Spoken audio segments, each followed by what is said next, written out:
Israel Iran ಮಧ್ಯೆ ಶುರುವಾಗಿರುವ ಸಂಘರ್ಷಕ್ಕೆ ಇವತ್ತು 5ನೆಯ ದಿನ. ದಿನದಿಂದ ದಿನಕ್ಕೆ ಇದು ಗಂಭೀರ ಆಗ್ತಾ ಇದೆ.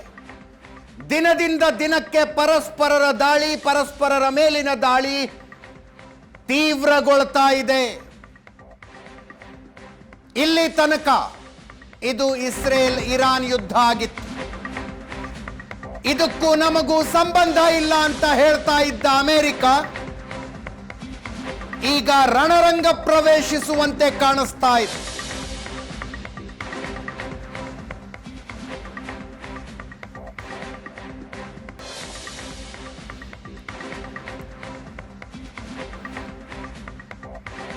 ಇಸ್ರೇಲ್ ದಾಳಿಗೆ ಇರಾನ್ನಲ್ಲಿ 300ಕ್ಕೂ ಹೆಚ್ಚು ಸಾವುಗಳಾಗಿರುವ ಅಂದಾಜಿದೆ.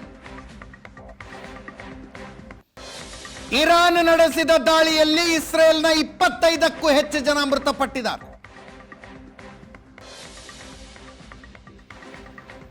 2 ಕಡೆ ಸಾವಿರಾರು ಜನರಿಗೆ ಗಾಯಗಳಾಗಿವೆ.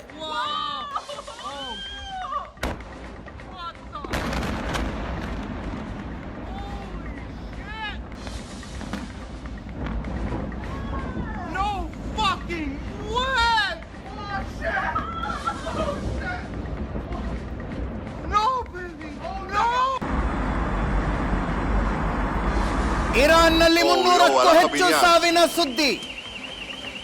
ಇಸ್ರೇಲ್ನಲ್ಲಿ ಸಾವಿನ ಸಂಖ್ಯೆ 25ಕ್ಕೂ ಹೆಚ್ಚು ಅಂತ ಹೇಳಲಾಗ್ತಾ ಇದೆ.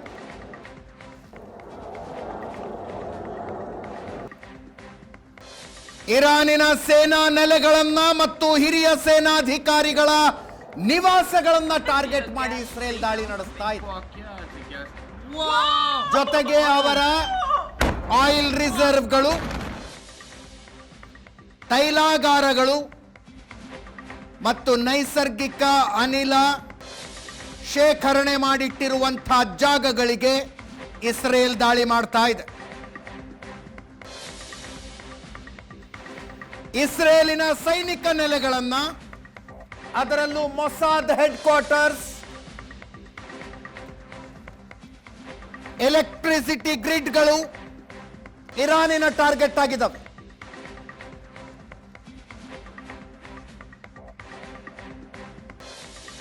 ಈ ಸಂಘರ್ಷದಲ್ಲಿ ಇಸ್ರೇಲ್ ಪರ ಅಮೆರಿಕ ರಣರಂಗಕ್ಕಿಳಿಯುತ್ತ ಆ ಲಕ್ಷಣಗಳು ಕಾಣಿಸ್ತಾ ಇವೆ.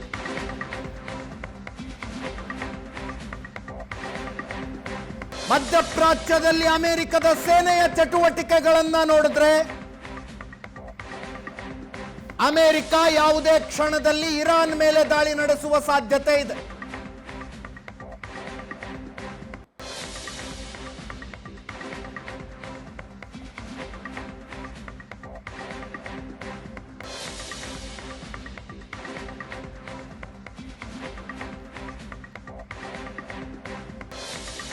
ಮಧ್ಯಪ್ರಾಚ್ಯದಲ್ಲಿರುವ ಸೈನಿಕ ನೆಲೆಗಳಲ್ಲಿ ಸೇನೆಯನ್ನ ಒಟ್ಟುಗೂಡಿಸ್ತಾ ಇದೆ ಅಮೆರಿಕ. ಮೆಡಿಟರೇನಿಯನ್ ಸಮುದ್ರದ ಕಡೆ ಅಮೆರಿಕದ ಏರ್ಕ್ರಾಫ್ಟ್ ಕ್ಯಾರಿಯರ್ಗಳು ಬರ್ತಾ ಇದ್ದಾವೆ.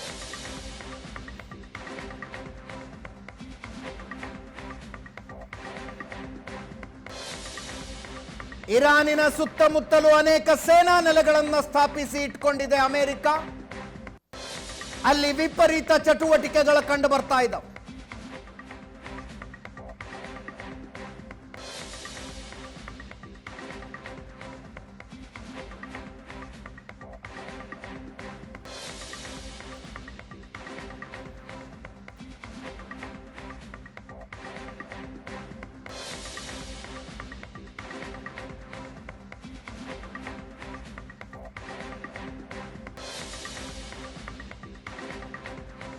ಇದೆಲ್ಲದರ ಮಧ್ಯೆ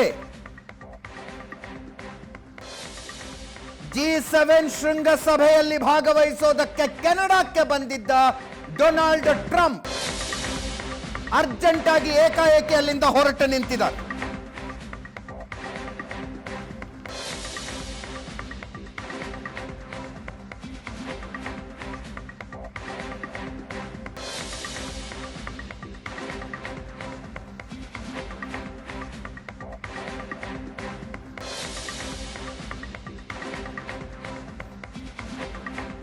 ಕೆನಡಾದಲ್ಲಿ G7 ಶೃಂಗಸಭೆ ನಡೀತಾ ಇದೆ. ನಮ್ಮ ಪ್ರಧಾನಿ ನರೇಂದ್ರ ಮೋದಿ ಅವರು ಅಲ್ಲೇ ಇದ್ದಾರೆ. ಅಲ್ಲಿಗೆ ಬಂದಿದ್ದ ಡೊನಾಲ್ಡ್ ಟ್ರಂಪ್ ಏಕಾಏಕಿ ಹೊರಟು ನಿಂತಿದ್ದಾರೆ. ಡೊನಾಲ್ಡ್ ಟ್ರಂಪ್ ಹೊರಟಿದ್ದಕ್ಕೆ ಫ್ರಾನ್ಸ್ ಅಧ್ಯಕ್ಷ ಮ್ಯಾಕ್ರಾನ್ ಹೇಳಿಕೆಯನ್ನ ಕೊಟ್ಟರು. ಕದನ ವಿರಾಮದ ಮಾತುಕತೆಗಾಗಿ ಟ್ರಂಪ್ ಹೊರಟಿದ್ದಾರೆ. ಇರಾನ್ ಇಸ್ರೇಲ್ ಮಧ್ಯದಲ್ಲಿ ಕದನ ವಿರಾಮ ಮಾಡಿಸುವುದಕ್ಕೆ ಡೊನಾಲ್ಡ್ ಟ್ರಂಪ್ ಪ್ರಯತ್ನ ಮಾಡ್ತಾ ಇದ್ದಾರೆ ಅಂತ ಫ್ರಾನ್ಸ್ ಅಧ್ಯಕ್ಷರು ಹೇಳಿಕೆ ಕೊಟ್ಟರು. ಅದಕ್ಕೆ ಡೊನಾಲ್ಡ್ ಟ್ರಂಪ್ ಹೇಳ್ತಾ ಇದ್ದಾರೆ ಹಿ ಇಸ್ ರಾಂಗ್ ಅಂತ. ನಾನು ಕದನ ವಿರಾಮಕ್ಕಾಗಿ ವಾಪಸ್ ಆಗ್ತಾ ಇಲ್ಲ. ನಾನು ಯಾಕೆ ವಾಪಸ್ ಬಂದೆ ಅನ್ನೋದು ಫ್ರಾನ್ಸ್ ಅಧ್ಯಕ್ಷರಿಗೆ ಗೊತ್ತಿಲ್ಲ. ಕದನ ವಿರಾಮಕ್ಕಿಂತಲೂ ದೊಡ್ಡ ವಿಷಯ ಇದೆ ಅಂತ ಡೊನಾಲ್ಡ್ ಟ್ರಂಪ್ ಟ್ವೀಟ್ ಮಾಡಿದ್ದಾರೆ.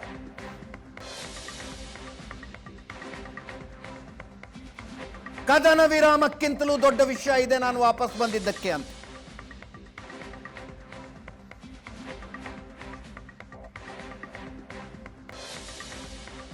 ಅದರ ಜೊತೆಗೆ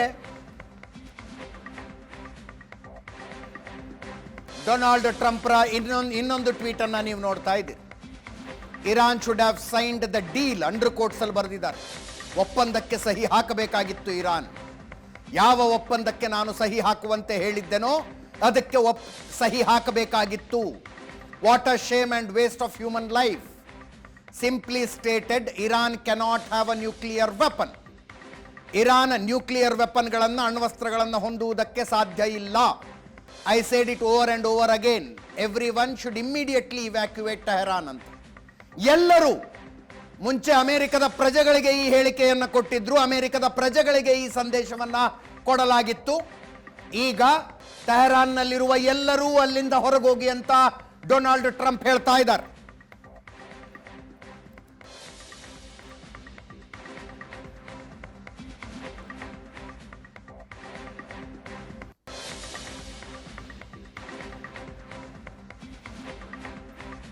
ಇರಾನ್ನ ರಾಜಧಾನಿಯ ಮೇಲೆ ಪೂರ್ಣ ಪ್ರಮಾಣದ ದಾಳಿ ಆರಂಭಗೊಳ್ಳುತ್ತಾ ಹಾಗಿದ್ರೆ ಎಲ್ಲರೂ ಟೆಹರಾನ್ನಿಂದ ಹೊರಗೆ ಹೋಗ್ರಿ ಅಂದ್ರೆ ಏನ್ ಅರ್ಥ ಆದ್ರು?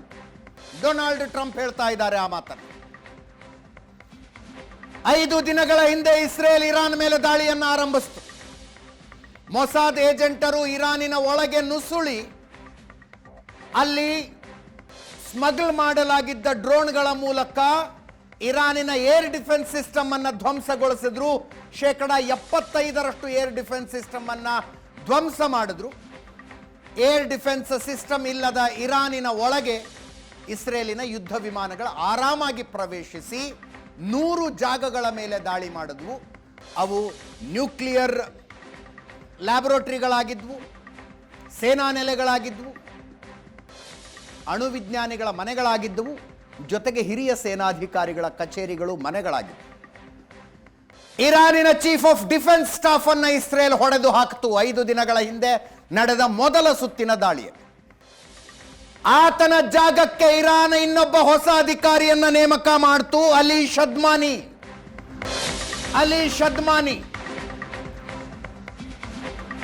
5 ದಿನಗಳ ಹಿಂದೆ ಇರಾನ್ಗೆ ಹೊಸ ಚೀಫ್ ಆಫ್ ಡಿಫೆನ್ಸ್ ಸ್ಟಾಫ್ ಆಗಿ ನೇಮಕಗೊಂಡಿದ್ದ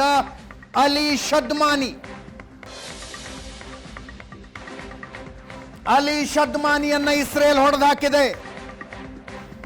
ಮೊಹಮ್ಮದ್ ಬಘೇರಿ ಜಾಗಕ್ಕೆ ಅಲಿ ಶದ್ಮಾನಿ ಹೊಸ ಚೀಫ್ ಆಫ್ ಡಿಫೆನ್ಸ್ ಸ್ಟಾಫ್ ಆಗಿದ್ರು ಇರಾನ್ಗೆ.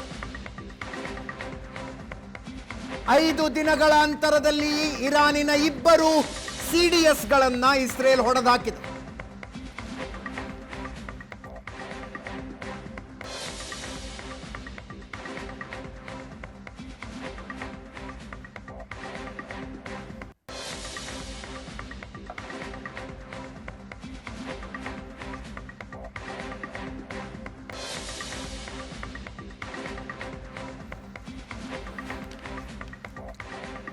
ಮೊಹಮ್ಮದ್ ಬಘೇರಿಯನ್ನ ನೋಡ್ತಾ ಇದ್ದೀರಿ. 5 ದಿನಗಳ ಹಿಂದೆ ಹತ್ಯೆಯಾದ ಇರಾನಿನ chief of defence staff Mohammad Bagheri ಹತ್ಯೆಯ ನಂತರ ಅಲಿ ಶದ್ಮಾನಿ, ನಮ್ಮ ಸ್ಕ್ರೀನ್ ಮೇಲೆ ಅವರ ಫೋಟೋ ನೋಡ್ತಾ ಇದ್ದೀರಿ. ಅಲಿ ಶದ್ಮಾನಿ ಇರಾನಿನ ಚೀಫ್ ಆಫ್ ಡಿಫೆನ್ಸ್ ಸ್ಟಾಫ್ ಆದರು. 5 ದಿನಗಳಲ್ಲಿ ಇಸ್ರೇಲ್ ಅಲಿ ಶದ್ಮಾನಿಯನ್ನು ಹೊಡೆದು ಹಾಕಿದೆ.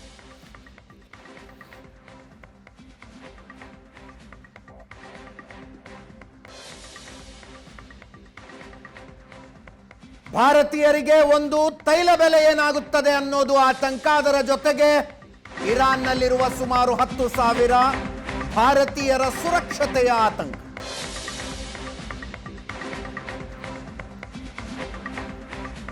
ವಿದೇಶಾಂಗ ಸಚಿವಾಲಯ ಇರಾನ್ನಲ್ಲಿರುವ ಭಾರತೀಯರೆಲ್ಲರಿಗೂ ಎಚ್ಚರಿಕೆಯಿಂದ ಇರುವಂತೆ ಸೂಚನೆ ಕಳಿಸಿದೆ. ಅದರಲ್ಲೂ ವಿಶೇಷವಾಗಿ ಇರಾನ್ನ ರಾಜಧಾನಿ ತೆಹರಾನ್ನಲ್ಲಿರುವ ಭಾರತೀಯರಿಗೆ ತೆಹರಾನ್ ತೊರೆಯಿರಿ, ಅಲ್ಲಿಂದ ಸುರಕ್ಷಿತವಾಗಿ ಹೊರಗಡೆ ಹೋಗಿ ಅಂತ ಸೂಚನೆಯನ್ನ ಕೊಟ್ಟಿದೆ. ನಿಮ್ಮ ಜಾಗ ಎಲ್ಲಿದ್ದೀರಿ ಮತ್ತು ನಿಮ್ಮ ಫೋನ್ ನಂಬರ್ ಎರಡನ್ನೂ ಭಾರತೀಯ ರಾಯಭಾರ ಕಚೇರಿಗೆ ರವಾನಿಸಿ.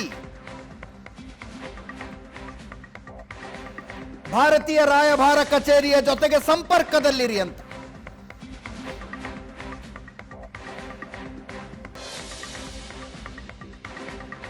ನಿನ್ನೆ 100 ವಿದ್ಯಾರ್ಥಿಗಳನ್ನ ಬಸ್ ಮೂಲಕ ಗಡಿ ರಾಷ್ಟ್ರಗಳಿಗೆ ಸಾಗಿಸಲಾಗಿದೆ ಅನ್ನುವ ಸುದ್ದಿ. ಆದಷ್ಟು ಬೇಗ ಭಾರತ ಒಂದು ಇವ್ಯಾಕ್ಯುಯೇಷನ್ ಆಪರೇಷನ್ ಶುರು ಮಾಡಬೇಕಾಗತ್ತೆ. ಸುಮಾರು 10,000 ಭಾರತೀಯರಿದ್ದಾರೆ ಇರಾನ್ನಲ್ಲಿ.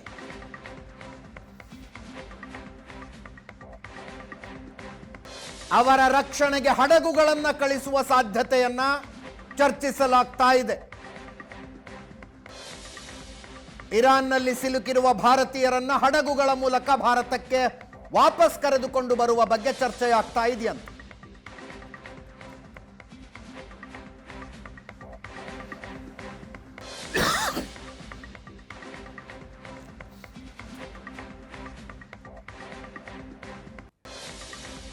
ನನ್ನ ಕೊಲೀಗ್ ಪ್ರಶಾಂತ್ ನಾತು ನೇರ ಸಂಪರ್ಕದಲ್ಲಿದ್ದಾರೆ. ಪ್ರಶಾಂತ್, ಈ ಅಮೆರಿಕದ ನಿಲುವೇ ಒಂಥರ ವಿಚಿತ್ರ. ಅಮೆರಿಕದಲ್ಲಿ ಒಬ್ಬೊಬ್ಬರು ಒಂದೊಂಥರ ಮಾತಾಡ್ತಾರೆ. ವಿದೇಶಾಂಗ ಕಾರ್ಯದರ್ಶಿದು ಒಂದು ಹೇಳಿಕೆ, ಉಪಾಧ್ಯಕ್ಷರದ್ದು ಒಂದು ಹೇಳಿಕೆ, ಅಧ್ಯಕ್ಷರದ್ದು ಒಂದು ಹೇಳಿಕೆ, ಅಧ್ಯಕ್ಷರದ್ದು ಒಂದೊಂದು ದಿನ ಒಂದೊಂದು ಹೇಳಿಕೆ. ಇವತ್ತಿನ ಹೇಳಿಕೆಯನ್ನು ನೋಡಿದ್ರೆ ಇವ್ರು ನೇರವಾಗಿ ರಣರಂಗಕ್ಕೆ ಇಳಿತಾರೇನೋ ಅಂತ ಅನ್ಸುತ್ತೆ. ನೆನ್ನೆ ನೋಡಿದ್ರೆ ಅದಕ್ಕೂ ನಮಗೂ ಸಂಬಂಧ ಇಲ್ಲ ಅಂತಿದ್ರು. ಇರಾನಿಗೆ ಮನವಿ ಮಾಡಿಕೊಡ್ತಾ ಇದ್ರು ಅವ್ರು, ನಾವು ನಿಮ್ಮ ಮೇಲೆ ದಾಳಿ ಮಾಡಿಲ್ಲ, ನಮ್ಮ ನಾಗರಿಕರನ್ನ ಏನು ಮಾಡಕ್ಕೆ ಹೋಗಬೇಡಿ ಅಂತ. ಅದೇ ನೋಡಿ, ಅಮೆರಿಕನ್ ಅಧ್ಯಕ್ಷ Donald Trump is a most unpredictable politician. Yes, ಅವರು ಏನು ಹೇಳ್ತಾರೆ, ಏನು ಮಾಡ್ತಾರೆ ಅಂತಕ್ಕಂಥದ್ದು ಒಂದು, ಇಟ್ ಲ್ಯಾಕ್ಸ್ ಮ್ಯಾಚುರಿಟಿ ಆಲ್ಸೋ. ಮತ್ತೊಂದು ಡಿಪ್ಲೊಮೆಟಿಕ್ ಪ್ರೋಟೋಕಾಲ್ ಏನಿದೆ ಅದನ್ನು ಬಿಟ್ಟು ಡೊನಾಲ್ಡ್ ಟ್ರಂಪ್ ಏನನ್ನೂ ಕೂಡ ಮಾಡುವ ಅನ್ಪ್ರೆಡಿಕ್ಟಬಲ್ ಸ್ವಭಾವದವರು. ಮ್ಯಾಕ್ರಾನ್ ಹೇಳಿಕೆಗೆ ರಿಯಾಕ್ಟ್ ಮಾಡಬೇಕಾದ ಅವಶ್ಯಕತೆನೇ ಇರಲಿಲ್ಲ. ಈಗ ನೀವು ಭಾರತ ಪಾಕಿಸ್ತಾನದ ಕದನ ವಿರಾಮವನ್ನು ನಾನು ಘೋಷಿಸಿದೆ ಅಂತ ಭಾಳ ಗಟ್ಟಿಯಾಗಿ ಹೇಳಿದವರು, ಹೌದು, ಇರಾನ್ ಮತ್ತು ಇಸ್ರೇಲ್ ನಡುವಿನ ಕದನ ವಿರಾಮಕ್ಕಾಗಿ ಅಥವಾ ಡಿಎಸ್ಕಲೇಷನ್ ಅಂತಕ್ಕಂಥದ್ದನ್ನು ನಿಮ್ಮ ಸೆಕ್ರೆಟರಿ ಆಫ್ ಸ್ಟೇಟ್ ಮೇಲಿಂದ ಮೇಲೆ ಹೇಳ್ತಿರುವಾಗ ಡೊನಾಲ್ಡ್ ಟ್ರಂಪ್ ಅದನ್ನು ನಿರಾಕರಿಸಬೇಕಾದ ಅವಶ್ಯಕತೆ ಏನು ಅಂತಕ್ಕಂಥದ್ದು ಸ್ಪಷ್ಟ ಇಲ್ಲ. ಆದರೆ ಟೆಹರಾನ್ ಖಾಲಿ ಮಾಡಿ ಅಂತಕ್ಕಂಥದ್ದನ್ನೇನು ಡೊನಾಲ್ಡ್ ಟ್ರಂಪ್ ಹೇಳ್ತಿದ್ದಾರೆ, ಅದರ ಅರ್ಥ ನನಗನ್ಸುತ್ತೆ ಅವರು ಇರಾನ್ಗೆ ಥ್ರೆಟ್ ಮಾಡ್ತಿದ್ದಾರೆ. ಯಾವುದೇ ಕಾರಣಕ್ಕೂ ನಮ್ಮ ಅಸೆಟ್ಸ್ಗಳೇನು ಮಿಡಲ್ ಈಸ್ಟ್ನಲ್ಲಿವೆ, ಅದು ಕತಾರ್, ಸೌದಿ ಅರೇಬಿಯಾ, ಟರ್ಕಿಯಿಂದ ಹಿಡಿದು ಆ ಭಾಗದಲ್ಲೇನು ಅಮೇರಿಕನ್ ಅಸೆಟ್ಸ್ಗಳಿವೆ, assets in the sense business assets ಇವೆ, ಬಿಸ್ನೆಸ್ ಇಂಟ್ರೆಸ್ಟು ಇದೆ, ಅದರ ಜೊತೆಗೆ ಅವರ ಬೇಸ್ಗಳೇನಿವೆ, ಮಿಲಿಟ್ರಿ ಬೇಸ್ಗಳು, ಅದರ ಮೇಲೆ ಏನಾದರೂ ಇರಾನ್ ದಾಳಿ ನಡೆದರೆ ನಾವು ನೇರವಾಗಿ ಯುದ್ಧದಲ್ಲಿ ಭಾಗವಹಿಸಬೇಕಾಗತ್ತೆ ಅಂತಕ್ಕಂಥದ್ದು ಒಂದು. ಜೊತೆಗೆ ಅಮೇರಿಕಾ ಈ ಯುದ್ಧದಲ್ಲಿ ಭಾಗವಹಿಸಬಹುದು ಅಂತಕ್ಕಂಥದ್ದನ್ನು ನೇರವಾಗಿ ಹೇಳದೆ, ನೀವು ಮಾತುಕತೆಗೆ ಬನ್ನಿ, ನ್ಯೂಕ್ಲಿಯರ್ ಡೀಲನ್ನು ನಮ್ಮ ಜೊತೆ ಮಾಡಿಕೊಳ್ಳಿ ಅಂತಕ್ಕಂಥ ಒಂದು ಒತ್ತಡವನ್ನು ಡೊನಾಲ್ಡ್ ಟ್ರಂಪ್ ಪರೋಕ್ಷವಾಗಿ ಹಾಕುವ ಪ್ರಯತ್ನ ಮಾಡ್ತಿದ್ದಾರೆ ಅಂತಕ್ಕಂಥದ್ದು ಸ್ಪಷ್ಟ. ಈಗಾಗಲೇ ಮಸ್ಕತ್ನಲ್ಲಿ, ಒಮಾನ್ನಲ್ಲಿ ಅನೇಕ ಸುತ್ತುಗಳ ಮಾತುಕತೆ ಅಮೇರಿಕ ಮತ್ತು ಇರಾನ್ ನಡುವೆ ನ್ಯೂಕ್ಲಿಯರ್ ಡೀಲ್ಗೆ ಸಂಬಂಧಪಟ್ಟಂತೆ ನಡೆದಿದೆ. ಅದು ಸಿವಿಲ್ ಯೂಸೇಜ್ಗೋಸ್ಕರ ನ್ಯೂಕ್ಲಿಯರ್ ಪವರನ್ನು ಬಳಸಬೇಕು ಅಂತಕ್ಕಂಥದ್ದು ಅಮೇರಿಕಾದ ಏನು ಒಂದು ಒತ್ತಡ ಇದೆ. IAEA ಜೊತೆ ಕೂಡ ಅನೇಕ ಸುತ್ತಿನ ಮಾತುಕತೆಗಳ ನಂತರ ಕಳೆದ ವಾರವಷ್ಟೇ IAEA ಇರಾನ್ನನ್ನು ತರಾಟೆಗೆ ತೆಗೆದುಕೊಂಡಿತ್ತು. ಅದಾದ ಕೆಲವೇ ಗಂಟೆಗಳಲ್ಲಿ ಇಸ್ರೇಲ್ ನೇರವಾಗಿರ್ತಕ್ಕಂಥ ಇರಾನ್ ಮೇಲೆ ದಾಳಿಯನ್ನು ನಡೆಸಿದೆ. ನೀವು ಆಪ್ಷನ್ಸನ್ನು ತೆಗೆದುಕೊಂಡ್ರೆ ಅಜಿತ್ ನೋಡಿ, ಇರಾನ್ ಬಳಿ ಕೂಡ ಬ್ಯಾಲಿಸ್ಟಿಕ್ ಮಿಸೈಲ್ಸ್ ಇದೆ. ಅವ್ರು ನಿನ್ನೆ ಬಳಸಿರ್ತಕ್ಕಂಥ ಒಂದು ಮಿಸೈಲ್ ಇಸ್ರೇಲ್ನ ಐರನ್ ಡೋಮನ್ನು ಕೂಡ ಭೇದಿಸ್ತಕ್ಕಂಥ ಒಂದು ಪೆನಿಟ್ರೇಷನ್ ಕೆಪಾಸಿಟಿ ಇದೆ ಅಂತಕ್ಕಂಥದ್ದು ಇರಾನ್ನ ಮಿಸೈಲ್ಗಳು ತೋರಿಸ್ತಾ ಇವೆ. ಆದರೆ ಬರೀ ಇರಾನ್ ಮತ್ತು ಇಸ್ರೇಲ್ ಯುದ್ಧ ನಡೆದರೆ ಅದೊಂದು ಕೆಲವು ವಾರಗಳ ಕಾಲದ ಯುದ್ಧ ನಿಶ್ಚಿತವಾಗಿ ನಡೀಬೋದು. ಆದರೆ ಒಂದು ವೇಳೆ ಅಮೇರಿಕನ್ ಇಂಟರ್ವೆನ್ಷನ್ ಆದರೆ ಏನು ಅಂತಕ್ಕಂಥದ್ದು ಇರಾನನ್ನು ಕೂಡ ಆತಂಕಕ್ಕೆ ದೂಡ್ತಕ್ಕಂಥ ವಿಚಾರ. ಯಾಕಂದರೆ ಆ್ಯಸ್ ಸೂನ್ ಆ್ಯಸ್ ಅವರು ಗಲ್ಫ್ನಲ್ಲಿ ಆ ಒಂದು ಮಧ್ಯಪ್ರಾಚ್ಯದ ಭಾಗಗಳಲ್ಲಿರ್ತಕ್ಕಂಥ ಅಮೇರಿಕನ್ ಬೇಸ್ಗಳ ಮೇಲೆ ದಾಳಿ ನಡೆಸೋದು ಅಂದರೆ ಸೌದಿ ಅರೇಬಿಯಾದ ಮೇಲೆ ದಾಳಿ ನಡೆಸಬೇಕು, ಅವರು ಟರ್ಕಿ ಮೇಲೆ ದಾಳಿಯನ್ನು ನಡೆಸಬೇಕು, ಸುನ್ನಿ ದೇಶಗಳಲ್ಲಿರ್ತಕ್ಕಂಥ ಅಮೇರಿಕನ್ ಅಸೆಟ್ಸ್ಗಳ ಮೇಲೆ ಏನಾದರೂ ದಾಳಿ ನಡೆಸಿದರೆ ಅದೊಂದು ರೀಜನಲ್ ವಾರ್ ಆಗಿ ಪರಿಣಾಮಿತ ಆಗ್ತಕ್ಕಂಥ ಸಾಧ್ಯತೆಗಳು ಕೂಡ ಸ್ಪಷ್ಟವಾಗಿವೆ. ಹೀಗಾಗಿ ಇರಾನ್ ಕೂಡ ಇದೊಂದು ಲಿಮಿಟೆಡ್ ವಾರ್ನಲ್ಲಿರಬೇಕಾ, ಆಕ್ಸಸ್ ಆಫ್ ರೆಸಿಸ್ಟೆನ್ಸನ್ನು ಉಪಯೋಗಿಸ್ಕೊಳ್ಬೇಕಾ ಬೇಡವಾ, ಇವೆಲ್ಲವೂ ಆತಂಕಗಳು ಇರಾನ್ಗೂ ಕೂಡ ಇವೆ, ಇಸ್ರೇಲ್ಗೂ ಕೂಡ. ನೋಡಿ, ಇಸ್ರೇಲ್ನ ಜನ ಕೂಡ ನೀವು ಇಸ್ರೇಲ್ಗೆ 2 ಬಾರಿ ಹೋಗಿ ಬಂದಿದ್ದೀರಿ. ಇಸ್ರೇಲ್ನ ಜನ ಕೂಡ ಒಂದು ಲಿಮಿಟೆಡ್ ಆಗಿರ್ತಕ್ಕಂಥ ಅಟ್ಯಾಕನ್ನು ಇತ್ತೀಚಿನ ದಶಕಗಳಲ್ಲಿ ನೋಡಿದ್ದಾರೆ. ಉಗ್ರರ ಸಂಘಟನೆ ಹಮಾಸ್ ನಡೆಸಿರ್ತಕ್ಕಂಥ ದಾಳಿ ಇರ್ಬೋದು, ಹೆಜುಬುಲ್ಲಾ ನಡೆಸಿರ್ತಕ್ಕಂಥ ದಾಳಿ ಇರ್ಬೋದು, ಹೌದಿ ಯಮನ್ನಿಂದ ನಡೆಸಿರ್ತಕ್ಕಂಥ ದಾಳಿ ಇರ್ಬೋದು. ಅಂದರೆ ನಾನ್ ಸ್ಟೇಟ್ ಆ್ಯಕ್ಟರ್ಸ್ ದಾಳಿಗಳನ್ನು ಇಸ್ರೇಲ್ ನೋಡಿದೆ.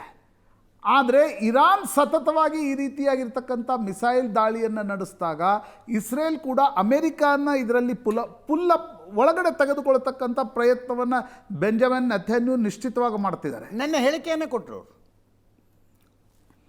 ಅಮೆರಿಕ ಈ ಯುದ್ಧದಲ್ಲಿ ಬಂದರೆ ಮಾತ್ರ ಇಸ್ರೇಲ್ಗೂ ಕೂಡ ಇರಾನಿನ 3 ನ್ಯೂಕ್ಲಿಯರ್ ಸೈಟ್ಸ್ಗಳಿವೆ. ಈಗ ಮೊನ್ನೆಯ ಶುಕ್ರವಾರದ ದಾಳಿ ಪೂರ್ತಿಯಾಗಿ ಆ ನ್ಯೂಕ್ಲಿಯರ್ ಸೈಟ್ಗಳನ್ನು ಧ್ವಸ್ತ ಮಾಡಿದೆ ಅಂತಕ್ಕಂಥ ವರದಿಗಳು ಬಂದಿಲ್ಲ. ಅಮೇರಿಕ ಒಂದು ವೇಳೆ ಈ ದಾಳಿಗಳಲ್ಲಿ ಭಾಗವಹಿಸಿದರೆ ಮಾತ್ರ ಅಮೇರಿಕಾಗೊಂದು ಮಿಲಿಟ್ರಿ ಮೈಟ್ ಇದೆ. ಈ ನ್ಯೂಕ್ಲಿಯರ್ ಸೈಟ್ಸ್ಗಳನ್ನು 200 ಫೂಟು 300 ಫೂಟ್ ಕೆಳಗಡೆ ಇರತಕ್ಕಂಥ ನ್ಯೂಕ್ಲಿಯರ್ ಸೈಟ್ಗಳನ್ನು ಧ್ವಸ್ತಗೊಳಿಸಬೇಕಾದ್ರೆ ಆ ಮಿಲಿಟ್ರಿ ಮೈಟ್ ಕೂಡ ಬೇಕಾಗತ್ತೆ. ಆ ಏರ್ ಪವರ್ನ ಒಂದು ಶಕ್ತಿ ಕೂಡ ನಿಮಗೆ ಬೇಕಾಗತ್ತೆ. ಆ ದೃಷ್ಟಿಕೋನದಿಂದ ಇಸ್ರೇಲ್ ಬಯಸ್ತಾ ಇದೆ ಅಮೆರಿಕನ ಈ ಯುದ್ಧದಲ್ಲಿ ಒಳಗಡೆ ಸೆಳೆದುಕೊಳ್ಬೇಕು ಅಂತಕ್ಕಂಥದ್ದು. ಇರಾನ್ಗೂ ಕೂಡ ಆತಂಕ ಇರತಕ್ಕಂಥದ್ದು. ಇರಾನ್ ಇಸ್ರೇಲ್ ಯುದ್ಧ ಕೆಲ ವಾರಗಳ ಕಾಲ ಮುಂದುವರಿಬೋದು. ಅಮೆರಿಕ ಇಸ್ರೇಲ್ ಜೊತೆ ಏನಾದರೂ ಈ ಯುದ್ಧದಲ್ಲಿ ಭಾಗವಹಿಸಿದರೆ ಇರಾನ್ ಏಕಾಂಗಿ ಆಗುತ್ತೆ. ರಷ್ಯಾ ಮತ್ತು ಚೈನಾ ಎಷ್ಟರ ಮಟ್ಟಿಗೆ ಆ ಯುದ್ಧದಲ್ಲಿ ಬರ್ತವೆ ಅಂತಕ್ಕಂಥದ್ದು ಕೂಡ ಪ್ರಶ್ನಾರ್ಥಕ ಚಿಹ್ನೆ. ಹೀಗಾಗಿ ನನಗನ್ಸುತ್ತೆ ಅಜಿತ್, ಈ ಎಲ್ಲ ಪರಿಪ್ರೇಕ್ಷ್ಯದಲ್ಲಿ, ಈ ಎಲ್ಲ ಕಾಂಟೆಕ್ಸ್ಟ್ನಲ್ಲಿ ಒಂದು ಕದನ ವಿರಾಮದ ಸಾಧ್ಯತೆಗಳು ಕೂಡ ಇವೆ. ಅದನ್ನು ಡೊನಾಲ್ಡ್ ಟ್ರಂಪ್ ಮಾಡ್ತಾರಾ ಅಥವಾ ಇರಾನನ ರಿಸ್ಪಾನ್ಸನ್ನು ಗೇಜ್ ಮಾಡ್ತಿದ್ದಾರಾ ಅನ್ನೋದು ಸ್ಪಷ್ಟವಾಗ್ತಿಲ್ಲ. ಆ ಕಾರಣದಿಂದ ಅವರೆಲ್ಲೂ ಕದನ ವಿರಾಮದ ಈಗ ಭಾರತ ಮತ್ತು ಪಾಕಿಸ್ತಾನದ ವಿಷಯದಲ್ಲಿ ಡೇ 1ನಿಂದ ಅಮೇರಿಕ ಹೇಳುತ್ತಿತ್ತು ಡಿಎಸ್ಕಲೇಟ್ ಮಾಡಿ, ಸೀಸ್ ಫೈರ್ ಮಾಡ್ಕೊಳ್ಳಿ. ನಂತರ ಇನ್ನಷ್ಟು ಒಂದು ಹೆಜ್ಜೆ ಮುಂದೆ ಹೋಗಿ ಡೊನಾಲ್ಡ್ ಟ್ರಂಪ್ ಹೇಳಿದರು ಇಲ್ಲ 2 ರಾಷ್ಟ್ರಗಳಿಗೂ ನಿಮಗೂ ಟ್ರೇಡ್ನ ಸಮಸ್ಯೆ ಆಗತ್ತೆ ಅಂತಕ್ಕಂಥದ್ದು. ಆದರೆ ಇರಾನ್ ಇಸ್ರೇಲ್ ವಿಷಯದಲ್ಲಿ ಡೊನಾಲ್ಡ್ ಟ್ರಂಪ್ ಇರಾನನ್ನು ಒಂದು ರೀತಿ ಥ್ರೆಟ್ ಮಾಡ್ತಿದ್ದಾರೆ ಹೊರತು ಇಸ್ರೇಲ್ ಬಗ್ಗೆ ಯಾವುದೇ ಕಾರಣಕ್ಕೂ ಕೂಡ ಒಂದು ಸಾಫ್ಟ್ ಕಾರ್ನರ್ ಅಮೆರಿಕನ್ ಜನಮಾನಸದಲ್ಲೂ ಇದೆ, ಅಮೆರಿಕನ್ ಪೊಲಿಟಿಕಲ್ ಲೀಡರ್ಶಿಪ್ನಲ್ಲೂ ಇದೆ. ಹೀಗಾಗಿ ನನಗನ್ಸುತ್ತೆ ಒಂದು ವೇಟಿಂಗ್ ಗೇಮ್ ನಡೀತಾ ಇದೆ. ಇರಾನ್ ಬರೀ ಇಸ್ರೇಲ್ ಮೇಲೆ ರೆಸ್ಪಾನ್ಸ್ ಮಾಡುತ್ತಾ ಅಥವಾ ಅಮೆರಿಕನ್ ಅಸೆಟ್ಸ್ಗಳ ಮೇಲೆ, ಅಮೆರಿಕನ್ ಬೇಸಸ್ಗಳ ಮೇಲೆ ಟಾರ್ಗೆಟ್ ಮಾಡುತ್ತಾ? ಆ ಟಾರ್ಗೆಟ್ನ ಅರ್ಥ ಏನು? ಅಮೆರಿಕ ಯುದ್ಧದಲ್ಲಿ ಯಾಕಂದರೆ ನೋಡಿ, ರಷ್ಯಾ ಉಕ್ರೇನ್ ಸಂದರ್ಭದಲ್ಲಿ Vladimir Putin wanted European countries to come in, but European ದೇಶಗಳು ಆ ಧೈರ್ಯವನ್ನು ತೋರಿಸಲಿಲ್ಲ. ಬರೀ ವೆಪನ್ಸ್ ಕೊಟ್ಕೊಂಡು ಕೂಡಿಸಿದ್ರು. ಯಾಕಂದರೆ ಒಂದು ರೀತಿಯ ಹಣಕಾಸಿನ ಆರ್ಥಿಕ ಹಿಂಜರಿತ ನಮ್ಗೆ ಎದುರಾಗಬಹುದು ಅನ್ನುವ ಕಾರಣಕ್ಕೋಸ್ಕರ ಯುರೋಪಿಯನ್ ದೇಶಗಳು ವ್ಲಾದಿಮಿರ್ ಪುತಿನ್ ಉಕ್ರೇನ್ ಮೇಲೆ ದಾಳಿಯನ್ನು ನಡೆಸಿದ್ರು ಕೂಡ ನಾಟೋ ಪಡೆಗಳನ್ನು ಕಳಿಸ್ಲಿಲ್ಲ, ಪರೋಕ್ಷವಾಗಿರ್ತಕ್ಕಂಥ ಸಹಾಯ ಮಾಡಿದ್ವು. ಹೀಗಾಗಿ ಇಸ್ರೇಲ್ ಮತ್ತು ಇರಾನನ ಈ ಸಂಘರ್ಷದ ಸಂದರ್ಭದಲ್ಲಿ ಅಮೆರಿಕ ಏನು ಮಾಡುತ್ತೆ? ಇರಾನನ ರಿಸ್ಪಾನ್ಸ್ ಕೇವಲ ಇಸ್ರೇಲ್ಗೆ ಸೀಮಿತವಾಗಿರುತ್ತಾ ಅಥವಾ ಇದೊಂದು ರೀಜನಲ್ ಬ್ರಾಡರ್? ಯಾಕಂದರೆ ಅಮೆರಿಕ ಕಮಿಂಗ್ ಇನ್ ಆ್ಯಂಡ್ ಇತರ ಸುನ್ನಿ ದೇಶಗಳಲ್ಲಿರ್ತಕ್ಕಂಥ ಬೇಸ್ಗಳ ಮೇಲೆ ದಾಳಿ ಮಾಡೋದರ ಅರ್ಥ ಇದೊಂದು ವಿಚಿತ್ರ ರೀಜನಲ್ ಕಾನ್ಫ್ಲಿಕ್ಟ್ ಆಗಿ ಕೂಡ ಪರಿಣಮಿಸುತ್ತೆ. ಎಸ್, ಇರಾನ್ಗೂ ಕೂಡ ಕತಾರ್ ಮೀಡಿಯೇಟರ್ನ ಅವಶ್ಯಕತೆ ಇದೆ. ಸೌದಿ ಅರೇಬಿಯಾದ ಅಮೆರಿಕಾದ ಜೊತೆಗಿನ ಸಂಬಂಧದ ಕಾರಣದಿಂದ ಸೌದಿ ಅರೇಬಿಯಾದ ಅವಶ್ಯಕತೆ ಒಂದು ಶತ್ರು ದೇಶದಿಂದ ಕೂಡ ಇರಾನ್ಗೆ ಇವತ್ತಿನ ಸಂದರ್ಭಗಳಲ್ಲಿ ನಿಶ್ಚಿತವಾಗಿದೆ. ಎಸ್, ಹೀಗಾಗಿ ಇರಾನ್ನ ರೆಸ್ಪಾನ್ಸ್ ಏನಿರುತ್ತೆ ಅಂತಕ್ಕಂಥದ್ದು ಪ್ರಾಯಶಃ ಅಮೆರಿಕ ಕೂಡ ಗೇಜ್ ಮಾಡ್ತಾ ಇದೆ. ಅದರ ಆಧಾರದ ಮೇಲೆ ಸೀಸ್ ಫೈರ, ನ್ಯೂಕ್ಲಿಯರ್ ಡೀಲ್ ಸಂಬಂಧ ಒತ್ತಡ ಹಾಕಬೇಕಾ, ಪರಮಾಣು ನಿಶಸ್ತ್ರೀಕರಣಕ್ಕೆ ಸಹಿ ಹಾಕಬೇಕು, NPTಗೆ ಸಹಿ ಮಾಡಬೇಕು ಅಂತಕ್ಕಂಥ ಒತ್ತಡವನ್ನು ಇನ್ನೊಮ್ಮೆ ಹಾಕ್ತಕ್ಕಂಥ ಪ್ರಯತ್ನ ಈ ಸಂಘರ್ಷದ ಕಾರಣದಿಂದ ನಡೀತಾ ಇದೆಯಾ? Let's see. ಎಸ್, ನಮ್ಮ ಸ್ಕ್ರೀನಿನ ಬಲಭಾಗದಲ್ಲಿ ಟೆಲ್ ಅವೀವ್ನ ಬೆನ್ ಗುರಿಯನ್ ಏರ್ಪೋರ್ಟ್ನ ಮೇಲೆ ನಡೆದ ಕ್ಷಿಪಣಿ ದಾಳಿಯನ್ನು ನೋಡ್ತಾ ಇದ್ದೀರಿ. ಒಂದು ತಿಂಗಳ ಹಿಂದೆ ಅಲ್ಲಿದ್ದೆ ನಾನು. ಈಗ ಅದು ದಾಳಿಗೆ ಒಳಗಾಗಿದೆ. JDS ರಾಜ್ಯದಾದ್ಯಂತ ಪಕ್ಷ ಸಂಘಟನೆಯನ್ನು ಆರಂಭಿಸಿದೆ. ನಿಖಿಲ್ ಕುಮಾರಸ್ವಾಮಿ ರಾಜ್ಯ ಪ್ರವಾಸಕ್ಕೆ ಹೋಗ್ತಾರಂತೆ. ಅದರ ಪೂರ್ವಭಾವಿ ಸಭೆಯನ್ನಿ, ಉದ್ಘಾಟನೆಯನ್ನಿ, ಆರಂಭ ಅನ್ನಿ ಒಂದು ಕಾರ್ಯಕ್ರಮ ನಡೀತು. ಆ ಕಾರ್ಯಕ್ರಮದಲ್ಲಿ ದೇವೇಗೌಡರಿದ್ದರು, ಕುಮಾರಸ್ವಾಮಿ ಅವರಿದ್ದರು, ನಿಖಿಲ್ ಇದ್ದರು. ಈ ಕಾರ್ಯಕ್ರಮದಲ್ಲಿ ಮಾತನಾಡುವಾಗ ಕೇಂದ್ರ ಸಚಿವ ಕುಮಾರಸ್ವಾಮಿ ಅವರು ಒಂದು ಮಾತನ್ನು ಹೇಳಿದ್ರು. ಮೈತ್ರಿಯ ಬಗ್ಗೆ ರಾಜ್ಯ ಬಿಜೆಪಿ ನಾಯಕರು ಏನು ಹೇಳ್ತಾರೆ ಅನ್ನೋದ್ರ ಬಗ್ಗೆ ತಲೆ ಕೆಡಿಸ್ಕೋಬೇಡಿ ನೀವು. ಮೈತ್ರಿ ಇರುತ್ತೆ, ಈ ಮೈತ್ರಿಯಲ್ಲೇ ವಿಧಾನಸಭಾ ಚುನಾವಣೆಗೆ ಹೋಗ್ತೀವಿ. ಎಷ್ಟು ಸೀಟ್ ತರಬೇಕು ಅನ್ನುವುದನ್ನು ನನಗೆ ಬಿಡಿ. ರಾಜ್ಯ ಬಿಜೆಪಿ ನಾಯಕರ ಬಗ್ಗೆ ತಲೆ ಕೆಡಿಸಿಕೊಳ್ಳಬೇಡಿ. ಮೈತ್ರಿ ವಿಚಾರಗಳ ಚರ್ಚೆ ಆಗುವುದು ದಿಲ್ಲಿಯಲ್ಲಿ. ಇಲ್ಲಿನ ನಾಯಕರ ಹೇಳಿಕೆಗೆ ಮಹತ್ವ ಕೊಡಬೇಡಿ. ಈ ಸಲ JDS ಸರ್ಕಾರನೇ ಬರುತ್ತೆ ಅಂತ. ಬಿಜೆಪಿ JDS ಮೈತ್ರಿ ರಾಜ್ಯದಲ್ಲಿ ಆಗಿದ್ದು ಕೇಂದ್ರ ಬಿಜೆಪಿ ನಾಯಕರ ನಿರ್ಧಾರ. ರಾಜ್ಯದ ಮುಖಂಡರುಗಳ ಜೊತೆಗೆ ಚರ್ಚೆನೂ ಆಗಿಲ್ಲ, ಕನ್ಸಲ್ಟೇಷನ್ನೂ ಆಗಿಲ್ಲ. ಅವರ ಒಪ್ಪಿಗೆ ಅಂತೂ ದೂರದ ಮಾತುಳಿತು. ಅದಾದ ನಂತರ ಲೋಕಸಭಾ ಚುನಾವಣೆಯನ್ನು ಈ ಮೈತ್ರಿ ಎದುರಿಸ್ತು. ಡಿಡ್ ಫೇರ್ಲಿ ವೆಲ್, ಚೆನ್ನಾಗೇ ಆಯಿತು ರಿಸಲ್ಟ್. ಆದರೆ ಈ ಮೈತ್ರಿ ವಿಧಾನಸಭಾ ಚುನಾವಣೆಯ ತನಕ ಇರುತ್ತಾ? ಜಿಲ್ಲಾ ಪಂಚಾಯತ್, ತಾಲೂಕ್ ಪಂಚಾಯತ್ನಲ್ಲೇ ಈ ಮೈತ್ರಿಗೆ ಒಂದು ಅಗ್ನಿ ಪರೀಕ್ಷೆ ಎದುರಾಗುತ್ತಾ ಅನ್ನುವ ಚರ್ಚೆಗಳಿದ್ದಾವೆ. ರಾಜ್ಯ ಬಿಜೆಪಿ ನಾಯಕರುಗಳು ಖಾಸಗಿಯಾಗಿ ಈ ವಿಷಯದ ಬಗ್ಗೆ ಅಪನಂಬಿಕೆಯಲ್ಲಿ ಮಾತಾಡ್ತಾರೆ. ಏನಾಗುತ್ತೋ ಏನೋ ಅಂತ. ಅದಕ್ಕೆ ಕುಮಾರಸ್ವಾಮಿ ಅವರು ತಮ್ಮ ಕಾರ್ಯಕರ್ತರಿಗೆ ಒಂದು ಸಂದೇಶ ಕೊಡಬೇಕಾಗಿತ್ತು, ಮುಖಂಡರುಗಳಿಗೆ ಒಂದು ಸಂದೇಶ ಕೊಡಬೇಕಾಗಿತ್ತು. ಅದನ್ನ ಬಹಿರಂಗ ಸಮಾವೇಶದಲ್ಲಿ ಕೊಟ್ಟರು. ಬಹಿರಂಗ ಸಮಾವೇಶದಲ್ಲಿ ಆ ಸಂದೇಶ ಕೊಟ್ಟರು.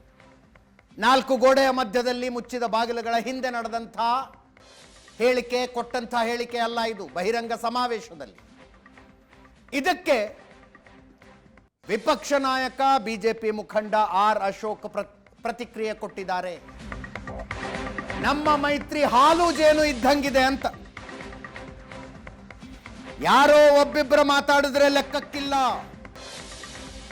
ನಾವು ಕುಮಾರಸ್ವಾಮಿ ಅವರ ಜೊತೆ ನಿರಂತರ ಸಂಪರ್ಕದಲ್ಲಿದ್ದೀವಿ. ಒಟ್ಟೊಟ್ಟಿಗೆ ಚರ್ಚೆ ಮಾಡಿ ನಿರ್ಧಾರ ಮಾಡ್ತೀವಿ. ನಮ್ಮ ಮತ್ತು JDS ನಡುವೆ ಒಡಕಿಲ್ಲ. ಸೂರ್ಯ ಚಂದ್ರರಿರೋದು ಎಷ್ಟು ಸತ್ಯನೋ ಬಿಜೆಪಿ JDS ಅಧಿಕಾರಕ್ಕೆ ಬರೋದು ಅಷ್ಟೇ ಸತ್ಯ.